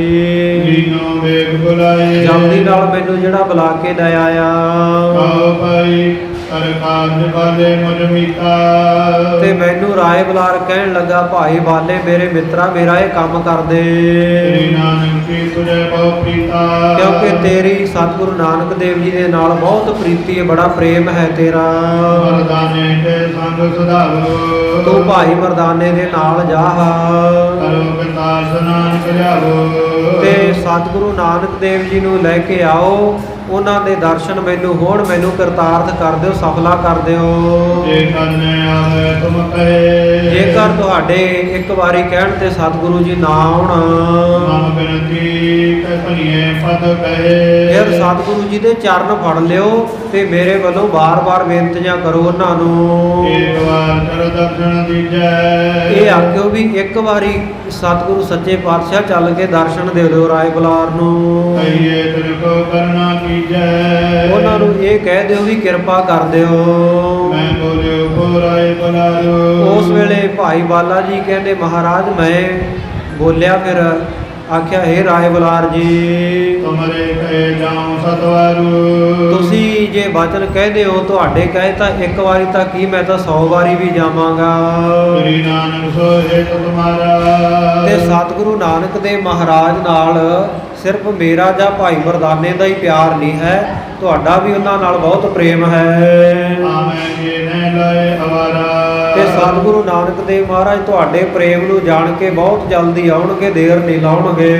ਭਗਤ ਵਜੋ ਰਤਨ ਕੋ ਕਰਤਾ। ਕਿਉਂਕਿ ਉਹ ਪਰਮੇਸ਼ਰ ਦਾ, ਸਤਿਗੁਰੂ ਨਾਨਕ ਦੇਵ ਮਹਾਰਾਜ ਜੀ ਦਾ ਇਹ ਬਿਰਧ ਹੈ, ਇਹ ਸੁਭਾਅ ਹੈ ਕਿ ਉਹ ਭਗਤ ਵਸ਼ਲ ਹਨ, ਭਗਤਾਂ ਨੂੰ ਪਿਆਰ ਕਰਨ ਵਾਲੇ ਹਨ। ਜਿਨ ਕੇ ਧਿਆਨ ਵਿਕਾਸੈ ਪਰਦਾ। ਜਿਨ੍ਹਾਂ ਦਾ ਧਿਆਨ ਧਰਨ ਦੇ ਨਾਲ ਜਿਹੜੇ ਮੋਹ ਆਦਿਕ ਪਰਦੇ ਹੈ, ਪੰਜੇ ਕੋਸ਼ਾਂ ਦੇ ਪਰਦੇ, ਉਹ ਵਿਨਾਸ਼ ਹੁੰਦੇ ਹਨ। ਚੇਤੈ ਬਾਰ ਬਾਰ ਤੁਮ ਤਾਈ। ਸੋ ਜਦੋਂ ਸਤਿਗੁਰੂ ਸੱਚੇ ਪਾਤਸ਼ਾਹ ਜੀ ਤੁਹਾਨੂੰ ਵਾਰ-ਵਾਰ ਚੇਤੇ ਕਰਦੇ ਰਹਿੰਦੇ ਹਨ, ਦੀਨ ਬੰਦ ਸ੍ਰੀ ਪ੍ਰਭ ਜਗ ਸਾਈ। ਜਦੋਂ ਉਹਨਾਂ ਨੂੰ ਤੁਸੀਂ ਚੇਤੇ ਕਰਦੇ ਹੋ ਪ੍ਰੇਮ ਦੇ ਨਾਲ, ਤੇ ਸਤਿਗੁਰੂ ਜੀ ਦਾ ਇਹ ਵੀ ਸੁਭਾਅ ਵੀ ਉਹ ਦੀਨਾ ਬੰਧੂ ਵੀ ਹੈ, ਗਰੀਬਾਂ ਦੇ ਪਿਆਰੇ ਵੀ ਹੈ, ਭਗਤਾਂ ਨੂੰ ਪਿਆਰ ਕਰਨ ਵਾਲੇ ਵੀ ਹੈ, ਤੇ ਉਹ ਰੀਝਣਗੇ, ਖੁਸ਼ ਹੋਣਗੇ। ਦੋਰਾ ਸੁਣ ਕਰ ਹਰਿ ਕਿਉ ਰਾਏ ਉਰ। ਸੁਣ ਕੇ ਰਾਏ ਬੁਲਾਰ ਮਨ ਵਿੱਚ ਬਹੁਤ ਖੁਸ਼ ਹੋ ਗਿਆ। ਸ੍ਰੀ ਨਾਨਕ ਗਿਆਨ। ਇੱਧਰ ਅਸੀਂ ਸਤਿਗੁਰੂ ਨਾਨਕ ਦੇਵ ਮਹਾਰਾਜ ਜੀ ਦੇ ਕੋਲ ਆ ਕੇ ਏਮਨਾਬਾਦ ਹਰਿ ਭਲਾ ਖੁਦਾਏ ਖੁਦ। ਤੇ ਕਹਿਣ ਲੱਗਾ ਕਿ ਜੇ ਤੁਸੀਂ ਸਤਿਗੁਰੂ ਜੀ ਨੂੰ ਲੈ ਆਓਗੇ, ਖੁਦਾ ਤੁਹਾਡਾ ਭਲਾ ਕਰੇਗਾ। ਪਰਉਪਕਾਰ ਪਛਾਣ। ਇਹਨੂੰ ਪਰਉਪਕਾਰ ਹੀ ਪਛਾਣ ਲਓ, ਮੇਰੇ ਤੇ ਪਰਉਪਕਾਰ ਕਰ ਦਿਓ। ਇਹ ਕਉ ਪਈ ਬਾਲਾ ਅਰ ਮਰਦਾਨਾ ਦੋ। ਭਾਈ ਬਾਲਾ ਅਤੇ ਭਾਈ ਮਰਦਾਨਾ ਜੀ ਦੋਵੇਂ ਭਏ ਪਿਆਰ ਚਰਨ ਕੋ ਸੋ। ਉਸ ਵੇਲੇ ਏਮਨਾਬਾਦ ਨੂੰ ਚੱਲਣ ਲਈ ਤਿਆਰ ਹੋ ਗਏ। ਪੂਰਨ ਗਏ ਨ ਕਰੀ ਅਵਾਰੂ। ਦੇਰੀ ਨਾ ਕੀਤੀ, ਬਹੁਤ ਜਲਦੀ ਚਲੇ ਗਏ। ਨਗਰ ਏਮਨਾਬਾਦ ਮਜਾਰੂ। ਰਸਤੇ ਵਿੱਚ ਬਹੁਤ ਘੱਟ ਰੁਕੇ, ਬਹੁਤ ਜਲਦੀ ਏਮਨਾਬਾਦ ਨਗਰ ਵਿੱਚ ਜਾ ਪਹੁੰਚੇ, ਜੈਸੇ ਉਗ ਅਗ ਹੋਗਨ ਕੰਦਨ। ਜਿੱਥੇ ਸਤਿਗੁਰੂ ਨਾਨਕ ਦੇਵ ਮਹਾਰਾਜ ਸਮੂਹ ਪਾਪਾਂ ਨੂੰ ਕੱਟਣ ਵਾਲੇ, ਨਾਸ਼ ਕਰਨ ਵਾਲੇ ਵਿਰਾਜੇ ਹੋਏ ਹਨ। ਜਾਇ ਕਰੀ ਜੁਗ ਪਦ ਪਰ ਬੰਦਨ। ਸਤਿਗੁਰੂ ਜੀ ਦੇ ਦੋਵੇਂ ਚਰਨਾਂ ਦੇ ਉੱਤੇ ਜਾ ਕੇ ਭਾਈ ਮਰਦਾਨੇ ਤੇ ਭਾਈ ਬਾਲੇ ਨੇ ਬੰਦਨਾ ਨਮਸਕਾਰ ਕੀਤੀ, ਮੱਥਾ ਟੇਕਿਆ। ਜਿਤ ਮੈਂ ਚੇਤਨਤ ਕਰ ਤਾਰੇ। ਸਤਿਗੁਰੂ ਨੇ ਆਸ਼ੀਰਵਾਦ ਦਿੱਤਾ, ਭਾਈ ਬਾਲੇ, ਭਾਈ ਮਰਦਾਨੇ, ਤੁਹਾਨੂੰ ਸਦਾ ਕਰਤਾਰ ਚੇਤੇ ਆਉਂਦਾ ਰਹੇ। ਹੋਜੀ ਕੁਸ਼ਲ ਸੇਮ ਸਤਕਾਰੇ। ਸਤਿਗੁਰੂ ਜੀ ਨੇ ਰਾਜੀ ਖੁਸ਼ੀ ਪੁੱਛੀ ਤੇ ਇਹਨਾਂ ਦਾ ਬਹੁਤ ਸਤਿਕਾਰ ਕੀਤਾ। ਹੋਜੀ ਸਗਲ ਹੈ ਰਾਏ ਸਰੀਰ। ਤੇ ਨਾਲ ਸਤਿਗੁਰੂ ਸੱਚੇ ਪਾਤਸ਼ਾਹ ਜੀ ਨੇ ਫਿਰ ਹੋਰ ਕੀ ਪੁੱਛਿਆ? ਇਹ ਨਹੀਂ ਪੁੱਛਿਆ ਮੇਰੇ ਮਾਤਾ ਤ੍ਰਿਪਤਾ ਜੀ ਠੀਕ ਠਾਕ ਹੈ, ਪਿਤਾ ਮਹਿਤਾ ਕਾਲੂ ਜੀ ਜਾਂ ਚਾਚਾ ਲਾਲੂ ਜੀ ਉਹ ਠੀਕ ਠਾਕ ਹੈ। ਨਹੀਂ, ਦੇਖੋ ਆਪਣੇ ਪਿਆਰਿਆਂ ਨੂੰ ਕਿੰਨਾ ਪਿਆਰ ਕਰਦੇ ਐ। ਸਤਿਗੁਰੂ ਜੀ ਪੁੱਛਦੇ ਆ, ਖੁਸ਼ੀ ਸਕਲ ਹੈ ਰਾਏ ਸਰੀਰ। ਕਹਿੰਦੇ ਰਾਏ ਬੁਲਾਰ ਜੀ ਦਾ ਸਰੀਰ ਠੀਕ ਠਾਕ ਹੈ, ਉਹ ਰਾਜੀ ਖੁਸ਼ੀ ਹਨ। ਸੁਣ ਬਾਲਾ ਬੋਲਿਓ ਔਰ ਧੀਰੂ। ਉਸ ਵੇਲੇ ਹਿਰਦੇ ਵਿੱਚ ਧੀਰਜ ਧਾਰ ਕੇ ਭਾਈ ਬਾਲਾ ਬੋਲਿਆ, ਤੁਮਨੇ ਸਦੇ ਕੁਸ਼ਲ ਕਰ ਦੀਨੀ। ਮਹਾਰਾਜ ਤੁਹਾਡੀ ਕਿਰਪਾ ਹੈ, ਤੁਸੀਂ ਸਭ ਜਗ੍ਹਾ ਦੇ ਉੱਤੇ ਕਿਰਪਾ ਕਰ ਰਹੇ ਹੋ, ਠੀਕ ਠਾਕ ਰੱਖ ਰਹੇ ਹੋ ਸਭ ਨੂੰ। ਰਾਏ ਬਨੈ ਰਾਮ ਰਸੋ ਕੀਨੀ। ਮਹਾਰਾਜ ਆਪ ਜੀ ਨੂੰ ਰਾਏ ਬੁਲਾਰ ਨੇ ਇੱਕ ਬੇਨਤੀ ਕੀਤੀ ਹੈ। ਦੋਹਰਾ ਕਰ ਬੰਦੇ ਬੰਧਨ ਕਰੀ। ਮਹਾਰਾਜ ਉਹਨੇ ਦੋਵੇਂ ਹੱਥ ਜੋੜ ਕੇ ਪਹਿਲਾਂ ਤਾਂ ਆਪ ਜੀ ਨੂੰ ਮੱਥਾ ਟੇਕਿਆ, ਨਮਸਕਾਰ ਕੀਤੀ, ਹਿਰਦੈ ਭਇਓ ਅਤ ਦੀਨਾ। ਤੇ ਹਿਰਦੇ ਵਿੱਚ ਬੜਾ ਦੀਨ ਨਿਮਾਣਾ ਨਿਤਾਣਾ ਹੋ ਕੇ ਤੁਮ ਦਰਸ਼ਨ ਕੀ ਲਾਲਸਾ। ਤੁਹਾਡੇ ਦਰਸ਼ਨਾਂ ਦੀ ਲਾਲਸਾ ਇੱਛਾ ਪ੍ਰਗਟ ਕੀਤੀ ਹੈ। ਕਮਲ ਹਰਿ ਜਿਉ ਹੀਨ। ਜਿਵੇਂ ਕਮਲ ਸੂਰਜ ਤੋਂ ਹੀਣਾ ਹੋ ਕੇ ਮੁਰਝਾ ਜਾਂਦਾ ਨਾ, ਮਹਾਰਾਜ ਤੁਹਾਡੇ ਦਰਸ਼ਨਾਂ ਬਿਨਾਂ ਬੜਾ ਵਿਆਕੁਲ ਹੋਇਆ ਹੈ ਰਾਏ ਬੁਲਾਰ। ਆਭਈ ਕਰੋ ਮਨੋਰਥ ਪੂਰਨ ਤੁਸਕੋ। ਮਹਾਰਾਜ ਆਪ ਜੀ ਕਿਰਪਾ ਕਰੋ, ਉਹਦੇ ਮਨ ਦਾ ਪੁਰਨਾ ਪੂਰਾ ਕਰ ਦਿਓ। ਪਦ ਮੰਗਲ ਮੈਂ ਤੇ ਮੰਗ ਤੁਸਕੋ। ਜਿਸ ਦਾ ਆਪ ਜੀ ਦੇ ਸੋਹਣੇ ਚਰਨਾਂ ਕਮਲਾਂ ਦੇ ਵਿੱਚ ਪ੍ਰੇਮ ਹੈ। ਜੋ ਸਗਤਾ ਸਾਗਰ ਪਰ ਤਰਹੀ। ਜਿਵੇਂ ਪਿਆਰ ਦੇ ਵਿੱਚ ਆ ਕੇ ਸੁਕਤਾ ਜਿਹੜੀ ਸਿੱਪੀ ਹੈ, ਇਹ ਸਮੁੰਦਰ ਦੇ ਉੱਤੇ ਪਾਣੀ ਦੇ ਵਿੱਚ ਤਰਦੀ ਹੈ, ਸਵਾਦ ਮੋਦ ਤੇ ਮੁਖ ਮੈਂ ਪਰਹੀ। ਤੇ ਸਮੁੰਦਰ ਵੱਲ ਨੂੰ ਉਹ ਪਿੱਠ ਕਰਕੇ ਤੇ ਆਕਾਸ਼ ਵੱਲ ਨੂੰ, ਬੱਦਲਾਂ ਵੱਲ ਨੂੰ ਮੂੰਹ ਕਰ ਲੈਂਦੀ ਹੈ। ਉਸ ਵੇਲੇ ਸਵੰਤੀ ਬੂੰਦ ਬੱਦਲ ਦੀਆਂ ਬੂੰਦਾਂ ਜਿਹੜੀਆਂ ਉਹ ਸਿੱਪੀ ਦੇ ਮੁੱਖ ਜਾ ਪੈਂਦੀਆਂ ਹਨ। ਜੋ ਤੁਮ ਆਪਣਾ ਬਿਰਦ ਸੰਭਾਰੀ। ਤੇ ਮਹਾਰਾਜ ਉਹ ਸਿੱਪੀ ਦੇ ਵਿੱਚ ਫਿਰ ਮੋਤੀ ਪੈਦਾ ਹੋ ਜਾਂਦਾ। ਸਿੱਪੀ ਬਿਲਕੁਲ ਸਮੁੰਦਰ ਦੇ ਹੇਠਾਂ ਚਲੀ ਜਾਂਦੀ ਆ ਜਦੋਂ ਉਹਨੂੰ ਸਵੰਤੀ ਬੂੰਦ ਮੁੱਖ ਵਿੱਚ ਪੈ ਜਾਵੇ, ਫਿਰ ਉਹਦੇ ਵਿੱਚ ਮੋਤੀ ਪੈਦਾ ਹੁੰਦਾ। ਤੇ ਇਸੇ ਤਰ੍ਹਾਂ ਮਹਾਰਾਜ ਸੱਚੇ ਪਾਤਸ਼ਾਹ ਆਪ ਜੀ ਆਪਣਾ ਬਿਰਦ ਸੰਭਾਲੋ, ਆਪ ਜੀ ਦਾ ਜਿਹੜਾ ਪ੍ਰਣ ਹੈ ਉਹਨੂੰ ਨਿਭਾਓ। ਕਰ ਕਰ ਦਰਸ਼ਨ ਦਿਓ ਇੱਕ ਵਾਰੀ। ਕਿਰਪਾ ਕਰਕੇ ਆਪ ਜੀ ਇੱਕ ਵਾਰੀ ਰਾਏ ਬਲਾਰ ਨੂੰ ਜਾ ਕੇ ਦਰਸ਼ਨ ਦੇਵੋ। ਸੁਣ ਕਰ ਸ੍ਰੀ ਮੁਖ ਬਚਨ ਉਚਾਰੇ। ਭਾਈ ਬਾਲਾ ਜੀ ਤੋਂ ਸੁਣ ਕੇ ਸਤਿਗੁਰੂ ਸਾਹਿਬ ਜੀ ਨੇ ਮੁਖੋਂ ਵਚਨ ਆਖੇ। ਤਾਰੂ ਕਰਹੀ ਕਰੇ ਨਿਹਾਰੀ। ਕਹਿਣ ਲੱਗਾ ਬਈ ਇਹ ਤਾਂ ਠੀਕ ਹੈ ਵੀ ਆਪਾਂ ਨੂੰ ਰਾਏ ਭੋਏ ਤਲਵੰਡੀ ਜਾਣਾ ਚਾਹੀਦਾ, ਰਾਏ ਬਲਾਰ ਨੂੰ ਦਰਸ਼ਨ ਦੇਣੇ ਚਾਹੀਦੇ ਹੈ, ਪਰ ਮੇਰੇ ਮਨ ਵਿੱਚ ਡਰ ਹੈ ਵੀ ਪਿਤਾ ਮਹਿਤਾ ਕਾਲੂ ਜੀ ਉਹ ਬੜੇ ਕਲੇਸ਼ੀ ਹੈ, ਉਹਨਾਂ ਨੇ ਕਲੇਸ਼ ਪਾ ਲੈਣਾ, ਉਹਨਾਂ ਨੇ ਲੜਾਈ ਝਗੜਾ ਕਰਨਾ ਹੈ। ਬਿਨਾ ਰਾਏ ਜ਼ਰੂਰ ਜਾਈ। ਪਰ ਰਾਏ ਬਲਾਰ ਨੂੰ ਵੀ ਮਿਲਣਾ ਬੜਾ ਜ਼ਰੂਰੀ ਹੈ ਜਾ ਕੇ। ਸੋਚ ਬਗੋਚੈ ਸੋਚੈ ਆਈ। ਸਤਿਗੁਰੂ ਸੱਚੇ ਪਾਤਸ਼ਾਹ ਧੰਨ ਗੁਰੂ ਨਾਨਕ ਦੇਵ ਮਹਾਰਾਜ ਜਿਹੜੇ ਸਾਰੇ ਸੰਸਾਰ ਦੀਆਂ ਸੋਚਾਂ ਨੂੰ ਖਤਮ ਕਰਨ ਵਾਲੇ ਹੈ, ਚਿੰਤਾਵਾਂ ਨੂੰ ਖਤਮ ਕਰਨ ਵਾਲੇ ਹੈ, ਉਹਨਾਂ ਦੇ ਮਨ ਦੇ ਵਿੱਚ ਚਿੰਤਾ ਹੋ ਆਈ ਏਕਤ ਕਰੈ ਰਾਏ ਔਰ ਪਿਤਾ। ਕਿ ਰਾਏ ਬਲਾਰ ਦੀ ਜਿਹੜੀ ਪ੍ਰੀਤੀ ਹੈ ਹਿਰਦੇ ਦੀ, ਕਿਵੇਂ ਉਹਦੀ ਭਾਵਨਾ ਨੂੰ ਪੂਰਾ ਕਰੀਏ। ਇਹ ਮਨ ਕਰ ਜਾਏ ਨਾ ਜਾਏ ਤੇ ਪ੍ਰੀਤਾ। ਕਿਉਂਕਿ ਰਾਏ ਬਲਾਰ ਦਾ ਕਿਹਾ ਹੋਇਆ ਵਚਨ ਉਹ ਤੋਂ ਅਸੀਂ ਉਲਟ ਨਹੀਂ ਜਾ ਸਕਦੇ, ਉਹਦੇ ਵਚਨ ਤੋਂ ਫਿਰ ਨਹੀਂ ਸਕਦੇ। ਦੋਹਰਾ ਮੈਂ ਮਨ ਬੋਲਿਓ ਦੇਵ ਕਹਿਓ। ਉਸ ਵੇਲੇ ਭਾਈ ਬਾਲਾ ਜੀ ਕਹਿੰਦੇ ਮੈਂ ਸਤਿਗੁਰੂ ਸੱਚੇ ਪਾਤਸ਼ਾਹ ਨੂੰ ਆਖਿਆ ਜੀ ਰਾਏ ਬਲਾਰ ਨੇ ਐਵੇਂ ਆਖਿਆ ਸੀ। ਰਾਏ ਬਲਾਰੂ ਤੁਹਾਡੇ ਤਾਈਂ ਸੁਨੇਹਾ ਪਹੁੰਚਾਉਣ ਵਾਸਤੇ ਰਾਏ ਬਲਾਰ ਨੇ ਇਹ ਕਿਹਾ ਸੀ ਮੈਂ ਵਰਦਾਨ ਵਿਖੇ। ਵੀ ਜੇ ਮੇਰੇ ਸਰੀਰ ਦੇ ਵਿੱਚ ਜ਼ੋਰ ਹੁੰਦਾ ਨਾ, ਮੈਂ ਚੱਲਣ ਫਿਰਨ ਜੋਗਾ ਹੁੰਦਾ, ਕਿਉਂਕਿ ਮੈਂ ਬਜ਼ੁਰਗ ਹੋ ਗਿਆ, ਚੱਲ ਫਿਰ ਨਹੀਂ ਸਕਦਾ। ਆਨੋ ਸਿਰ ਕੇ ਭਾਰ। ਫਿਰ ਮਹਾਰਾਜ ਜੇ ਮੈਂ ਤੁਰ ਸਕਦਾ ਹੁੰਦਾ ਨਾ, ਸਰੀਰ 'ਚ ਇੰਨਾ ਕੁ ਬਲ ਇੰਨਾ ਕੁ ਜ਼ੋਰ ਹੁੰਦਾ, ਮੈਂ ਸਿਰ ਭਾਰ ਹੋ ਕੇ ਤੁਹਾਡੇ ਦਰਸ਼ਨ ਕਰਨ ਆਉਂਦਾ। ਬਈ ਬੈਸ ਬਿਰਦ ਤੇ ਬਰਪੀ ਦੇਹੀ। ਹੁਣ ਉਮਰ ਜਿਹੜੀ ਬਹੁਤ ਬਿਰਧ ਹੋ ਚੁੱਕੀ ਹੈ, ਬਜ਼ੁਰਗ ਸਰੀਰ ਹੋ ਚੁੱਕਿਆ ਹੈ, ਸਰੀਰ ਜਿਹੜਾ ਉਹ ਬੇਬਲ ਹੋ ਗਿਆ ਹੈ, ਵਿਆਕੁਲ ਹੋ ਗਿਆ, ਬਲ ਤੋਂ ਹੀਣਾ ਹੋ ਚੁੱਕਿਆ ਹੈ। ਤੇ ਜਿਹੜੇ ਨੇਤਰ ਹੈ ਇਹਨਾਂ ਦੀ ਵੀ ਜੋਤ ਘਟ ਗਈ ਹੈ, ਦਿਖਾਈ ਦੇਣੋਂ ਹਟ ਗਿਆ ਹੈ। ਦਰਸ਼ਨ ਦਾਨ ਆਨਗਤ ਦਾਨਾ। ਪਰ ਮਹਾਰਾਜ ਮੈਂ ਤੁਹਾਡਾ ਸਨੇਹੀ ਹੈ, ਪਰਮ ਪਿਆਰਾ ਹੈ, ਇਸ ਕਰਕੇ ਮੈਨੂੰ ਆ ਕੇ ਮੁਕਤੀ ਦਾਤਾ ਜੀ ਦਰਸ਼ਨ ਦਿਓ। ਜੇ ਮੈਂ ਸਫਲ ਜਨਮ ਤਬ ਮਾਨਾ। ਜੇ ਆਪ ਜੀ ਆ ਕੇ ਦਰਸ਼ਨ ਦਿਓਗੇ ਤਾਂ ਮੈਂ ਆਪਣੇ ਜਨਮ ਨੂੰ ਸਫਲਾ ਹੋਇਆ ਮੰਨਾਂਗਾ। ਜਿਉ ਸਰਤਾ ਜਿਸ ਪਰ ਬਿਨ ਬਾਰੀ। ਜਿਵੇਂ ਸਾਧ ਸੰਗਤ ਜੀ ਕੋਈ ਨਦੀ ਹੋਵੇ ਤੇ ਪਾਣੀ ਤੋਂ ਸਖਣੀ ਖਾਲੀ ਹੋਵੇ, ਵੀਨ ਮੇ ਅੰਕ ਸਰਬਰੀ ਕਾਰੀ। ਤੇ ਇਸੇ ਤਰ੍ਹਾਂ ਜਿਹੜੀ ਰਾਤ ਹੈ ਕਾਲੀ, ਉਹ ਚੰਦਰਮਾ ਤੋਂ ਰਹਿਤ ਹੋਵੇ। ਚੰਦਰਮਾ ਜਿਹੜਾ ਸਾਧ ਸੰਗਤ ਜੀ ਨਾ ਚੜੇ, ਰਾਤ ਕਾਲੀ ਭੈੜੀ ਲੱਗਦੀ ਹੈ। ਜਿਉ ਅਨਾਥ ਬਿਨ ਭਰਤਾ ਨਾਰੀ। ਤੇ ਜਿਵੇਂ ਇੱਕ ਪਤੀ ਵਰਤਾ ਇਸਤਰੀ ਆਪਣੇ ਪਤੀ ਤੋਂ ਬਿਨਾ ਆਪਣੇ ਆਪ ਨੂੰ ਯਤੀਮਣੀ ਜੀ ਸਮਝਦੀ ਹੈ, ਜੋ ਤੁਮ ਮੈਂ ਬਿਨ ਦੇ ਹਮਾਰੀ। ਇਸੇ ਤਰ੍ਹਾਂ ਮਹਾਰਾਜ ਸੱਚੇ ਪਾਤਸ਼ਾਹ ਤੁਹਾਡੀ ਕਿਰਪਾ ਤੋਂ ਬਿਨਾ ਸਾਡੇ ਸਰੀਰਾਂ ਦਾ ਹਾਲ ਹੈ। ਮੁਖ ਮੈਂ ਜੋ ਰਾਏ ਉਚਾਰਾ।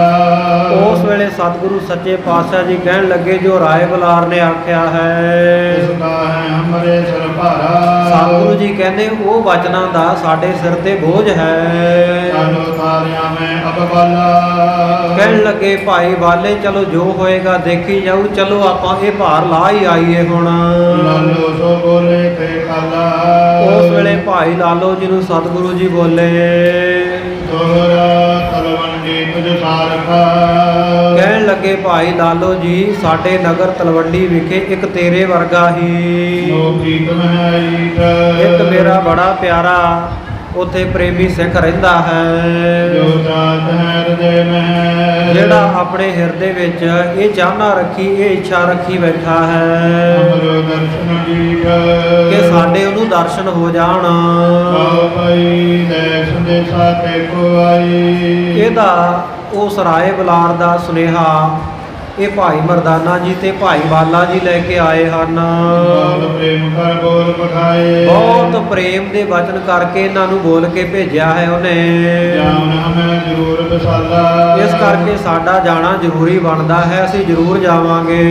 ਤੇ ਖੁਸ਼ੀ ਪਹੁੰਚੇ ਤਦ ਕਾਲਾ। ਹੁਣ ਭਾਈ ਲਾਲੋ ਸਾਨੂੰ ਤੂੰ ਆਗਿਆ ਦੇ, ਅਸੀਂ ਤਤਕਾਲ ਜਲਦੀ ਉੱਥੇ ਪਹੁੰਚ ਗਏ। ਅਬਲੋ ਭਇਓ ਨਾ ਪੂਰਨ ਮਾਸੋ।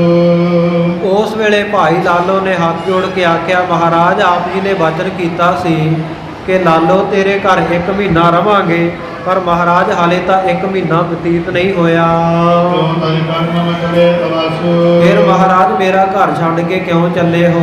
ਮੈਂ ਕਛਾਉ ਗੁਨਾਹ ਤੇ ਭਇਓ। ਕੀ ਮਹਾਰਾਜ ਮੇਰੇ ਕੋਲੋਂ ਕੋਈ ਗੁਨਾਹ ਹੋ ਗਿਆ ਹੈ? ਕਿਉ ਦਾਸਨ ਜਗਤਾ ਭਇਓ। ਤੇ ਜਾਂ ਮਹਾਰਾਜ ਸੱਚੇ ਪਾਤਸ਼ਾਹ ਆਪ ਜੀ ਦਾ ਹਿਰਦਾ ਫਿਰ ਕਿਹੜੀ ਗੱਲੋਂ ਉਦਾਸ ਹੋ ਗਿਆ? ਜਦੋਂ ਨ ਮੋਤੇ ਹੋਵੀ ਸੇਵਾ।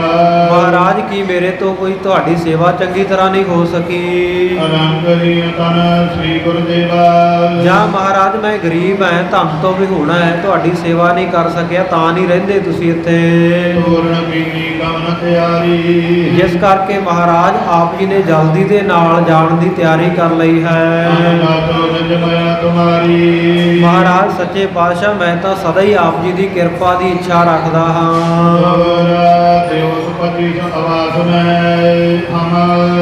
ਮਹਾਰਾਜ ਸੱਚੇ ਪਾਤਸ਼ਾਹ ਹਾਲੇ ਤਾਂ ਮੇਰੇ ਘਰ ਰਹਿੰਦਿਆਂ ਨੂੰ ਤੁਹਾਨੂੰ 25 ਦਿਨ ਬਤੀਤ ਹੋਏ ਹਨ। ਸਤਿਗੁਰੂ ਸੱਚੇ ਪਾਤਸ਼ਾਹ ਕਹਿੰਦੇ ਭਾਈ ਲਾਲੋ 25 ਦਿਨ ਅਸੀਂ ਤੇਰੇ ਘਰ ਰਹਿ ਚੁੱਕੇ ਹਾਂ। ਬਾਕੀ ਜਿਹੜੇ ਕਹਿੰਦੇ 5 ਦਿਨ ਬਾਕੀ ਰਹਿ ਗਏ ਮਹੀਨੇ ਵਿੱਚੋਂ। ਸਤਿਗੁਰੂ ਪਾਤਸ਼ਾਹ ਕਹਿੰਦੇ ਭਾਈ ਲਾਲੋ ਕੋਈ ਸਮਾਂ ਆਵੇਗਾ ਅਸੀਂ ਫੇਰ ਇਹ 5 ਦਿਨ ਤੇਰੇ ਘਰ ਆਵਾਂਗੇ ਕਿਤੇ। ਕਿਉਂ ਕਹਿ ਕੇ ਸਾਰੇ ਗੁਣਾਂ ਦੇ ਖਾਨ ਗੁਣਾਂ ਦੇ ਖਜ਼ਾਨੇ ਸਤਿਗੁਰੂ ਸਾਹਿਬ ਜੀ ਚੱਲ ਪਏ। ਉਸ ਵੇਲੇ ਭਾਈ ਲਾਲੋ ਨੇ ਸਤਿਗੁਰੂ ਜੀ ਦੇ ਚਰਨਾਂ ਉੱਤੇ ਮੱਥਾ ਟੇਕਿਆ। ਇੱਧਰ ਸਤਿਗੁਰੂ ਜੀ ਆਨੰਦ ਦੇ ਦਾਤੇ ਹੌਲੀ ਹੌਲੀ ਚਾਲ ਦੇ ਵਿੱਚ ਜਾ ਰਹੇ ਹਨ। ਧਰਤੀ ਦੇ ਉੱਤੇ ਦਾਸਾਂ ਨੂੰ ਮੁਕਤੀ ਦੇਣ ਵਾਲੇ ਸਤਿਗੁਰੂ ਜੀ ਹੌਲੀ ਹੌਲੀ ਚਰਨ ਟਿਕਾਉਂਦੇ ਹਨ। ਕਿਉਂ 7 ਰਾਤਾਂ ਜਿਹੜੀਆਂ ਸਤਿਗੁਰੂ ਸਾਹਿਬ ਜੀ ਨੇ ਰਸਤੇ ਵਿੱਚ ਬਤੀਤ ਕੀਤੀਆਂ। ਚੱਲਦੇ ਚੱਲਦੇ ਰਾਏ ਭੋਏ ਦੀ ਤਲਵੰਡੀ ਆਪਣੀ ਜਨਮ ਭੂਮੀ ਦੇ ਨੇੜੇ ਪਹੁੰਚ ਗਏ ਸਤਿਗੁਰੂ ਜੀ।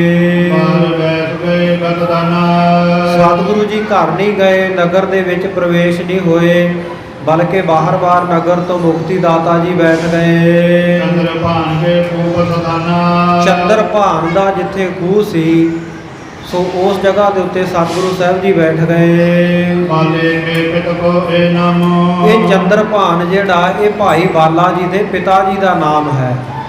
ਨਗਰ ਦੇ ਬਾਹਰ-ਬਾਹਰ ਖੇਤਾਂ ਵਿੱਚ ਜਿੱਥੇ ਭਾਈ ਬਾਲੇ ਦੇ ਪਿਤਾ ਚੰਦਰ ਭਾਨ ਨੇ ਖੂਹ ਲਾਇਆ ਹੋਇਆ ਸੀ ਨਾ, ਉਸ ਜਗ੍ਹਾ ਦੇ ਉੱਤੇ ਸਤਿਗੁਰੂ ਸੱਚੇ ਪਾਤਸ਼ਾਹ ਜੀ ਆ ਕੇ ਬੈਠ ਗਏ। ਸਤਿਗੁਰੂ ਸੱਚੇ ਪਾਤਸ਼ਾਹ ਜੀ ਦੇ ਅੱਗੇ ਭਾਈ ਮਰਦਾਨਾ ਜੀ ਬੈਠ ਗਏ। ਤੇ ਭਾਈ ਬਾਲਾ ਜੀ ਕਹਿੰਦੇ ਮਹਾਰਾਜ ਮੈਂ ਸਤਿਗੁਰੂ ਜੀ ਦੇ ਪਿੱਛੇ ਬੈਠ ਗਿਆ, ਪਿੱਛੇ ਬਹਿ ਕੇ ਚੌਰ ਕਰਨ ਲੱਗ ਪਿਆ। ਭਾਈ ਮਰਦਾਨਾ ਜੀ ਅਗਲੇ ਪਾਸੇ ਬੈਠ ਗਏ ਕਿਉਂਕਿ ਉਹਨਾਂ ਨੇ ਰਬਾਬ ਵਜਾਉਣੀ, ਕੀਰਤਨ ਕਰਨਾ ਹੈ। ਇਸ ਪ੍ਰਕਾਰ ਸਤਿਗੁਰੂ ਸਾਹਿਬ ਜੀ ਆਪਣੀ ਜਨਮ ਭੂਮੀ ਰਾਏ ਭੋਏ ਦੀ ਤਲਵੰਡੀ ਨਗਰ ਦੇ ਬਾਹਰ-ਬਾਹਰ ਜਾ ਕੇ ਵਿਰਾਜੇ ਹਨ, ਬੈਠੇ ਹਨ। ਅੱਗੇ ਜਿਵੇਂ ਇਤਿਹਾਸ ਅਗਲੇ ਪ੍ਰਸੰਗ ਵਿੱਚ ਆਵੇਗਾ, ਸਤਿਗੁਰੂ ਸੱਚੇ ਪਾਤਸ਼ਾਹ ਜੀ ਦਾ ਆਉਣਾ ਸੁਣ ਕੇ ਪਰਿਵਾਰ ਦੇ ਸਾਰੇ ਜੀ, ਸਤਿਗੁਰੂ ਜੀ ਦੇ ਪਿਤਾ ਜੀ, ਮਾਤਾ ਜੀ, ਚਾਚਾ ਲਾਲੂ ਜੀ ਤੇ ਹੋਰ ਨਗਰ ਦੇ ਬੇਦੀ ਲੋਕ ਆਉਣਗੇ ਇੱਥੇ ਚੰਦਰ ਭਾਨ ਜੀ ਦੇ ਖੂਹ ਦੇ ਉੱਤੇ ਸਤਿਗੁਰੂ ਜੀ ਨੂੰ ਮਿਲਣਗੇ। ਸਤਿਗੁਰੂ ਸਾਹਿਬ ਜੀ ਕਿਵੇਂ ਸਤਿਕਾਰ ਕਰਨਗੇ, ਸ਼ੁਭ ਉਪਦੇਸ਼ ਬਖਸ਼ਿਸ਼ ਕਰਨਗੇ, ਰਾਏ ਬਲਾਰ ਨੂੰ ਜਾ ਕੇ ਦਰਸ਼ਨ ਦੇਣਗੇ।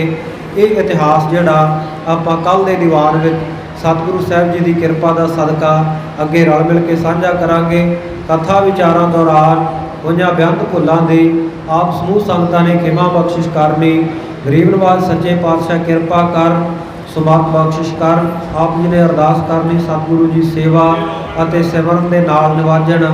ਆਓ ਸਮਾਪਤੀ ਦੀਆਂ ਤੁਕਾਂ ਪੜ੍ਹ ਕੇ ਅਰਦਾਸ ਬੇਨਤੀ ਵਿੱਚ ਹਾਜ਼ਰੀ ਲਵਾਈਏ।